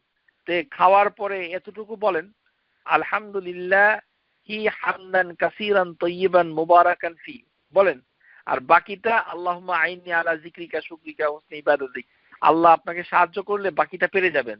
সেটা কি গায়রা মাকফিইন ওয়ালা মুআদ্দিইন ওয়ালা মুস্তাগনা আনহু রাব্বানা, এইভাবে। আরেকটা হচ্ছে আলহামদুলিল্লাহি রাব্বানা গায়রা মাকফিইন ওয়ালা মুআদ্দিইন ওয়ালা মুস্তাগনা রাব্বিনা, এটা তো বললাম। তারপরে হচ্ছে আলহামদুলিল্লাহ আল্লাযী কাফানা ওয়া আরওয়ানা গায়রা মাকফিইন ওয়ালা মাকফুর, গায়রা মাকফিইন ওয়ালা মাকফুর। হ্যাঁ, মানে মাকফিইন ওয়ালা মাকফুর, এই কথাটা মানে হলো যে আল্লাহর কোনো ফেভার আমরা মানে এটা বদলা দিতে পারবো না, এটার প্রতিদান কম্পেনসেট করতে পারবো না, আবার আল্লাহর এই ফেভারটা আমি ডিনাই করতে পারবো না। এই জন্য এসে কি ওয়ালা মাকফুর, আমরা এটাকে অস্বীকার করি না, আর আমরা এটাকে যোগান দিতে পারবো না। এটা মানে আরেকটি হচ্ছে আলহামদুলিল্লাহ আল্লাযী আতআমা ওয়া সাকা ওয়া সাওয়াগাহু ওয়া জাআলা লাহু মাখরাজা। সাওয়াগাহু, এটা এইভাবে আপনি মানে দোয়া করতে পারেন, মানে এই খাবারের পরে দোয়াগুলো। তো খাবারের পরে দোয়াগুলা কিন্তু শিখতে হবে। আমাদের বাংলাদেশের বইতে যে দোয়াটা আছে যে জাআলা মিনাল মুসলিম জাআলা মুসলিমিন, এটা দুর্বল হাদিস। এই হাদিসটা ওয়া আমানা ওয়া সাকানা ওয়া জাআলা মুসলিমিন ওয়া জাআলা মিনাল মুসলিমিন, যেটাই বলেন না কেন এটা সহিহ না। যেটা সহিহ সেটা হচ্ছে আলহামদুলিল্লাহ আল্লাযী আতআমা ওয়া সাকা ওয়া সাওয়াগাহু ওয়া জাআলা লাহু মাখরাজা। এটা আরো আছে, কিন্তু সহিহগুলো পড়েন, আমি কয়েকটা বলে দিলাম ইনশাআল্লাহ। আশা করি আলহামদুলিল্লাহ এটার তাৎপর্য এবং এটার উপরে আমল আমরা কিভাবে করব সেটা বিস্তারিত আপনাদের জানানো হলো। ওয়া আখিরু দাওয়ানা আনিল হামদুলিল্লাহি রাব্বিল আলামিন। আসসালামু আলাইকুম ওয়া রাহমাতুল্লাহি ওয়া বারাকাতুহু। Subscribe to our YouTube channel, Know Tawhid First, and press the bell icon to get new video notifications.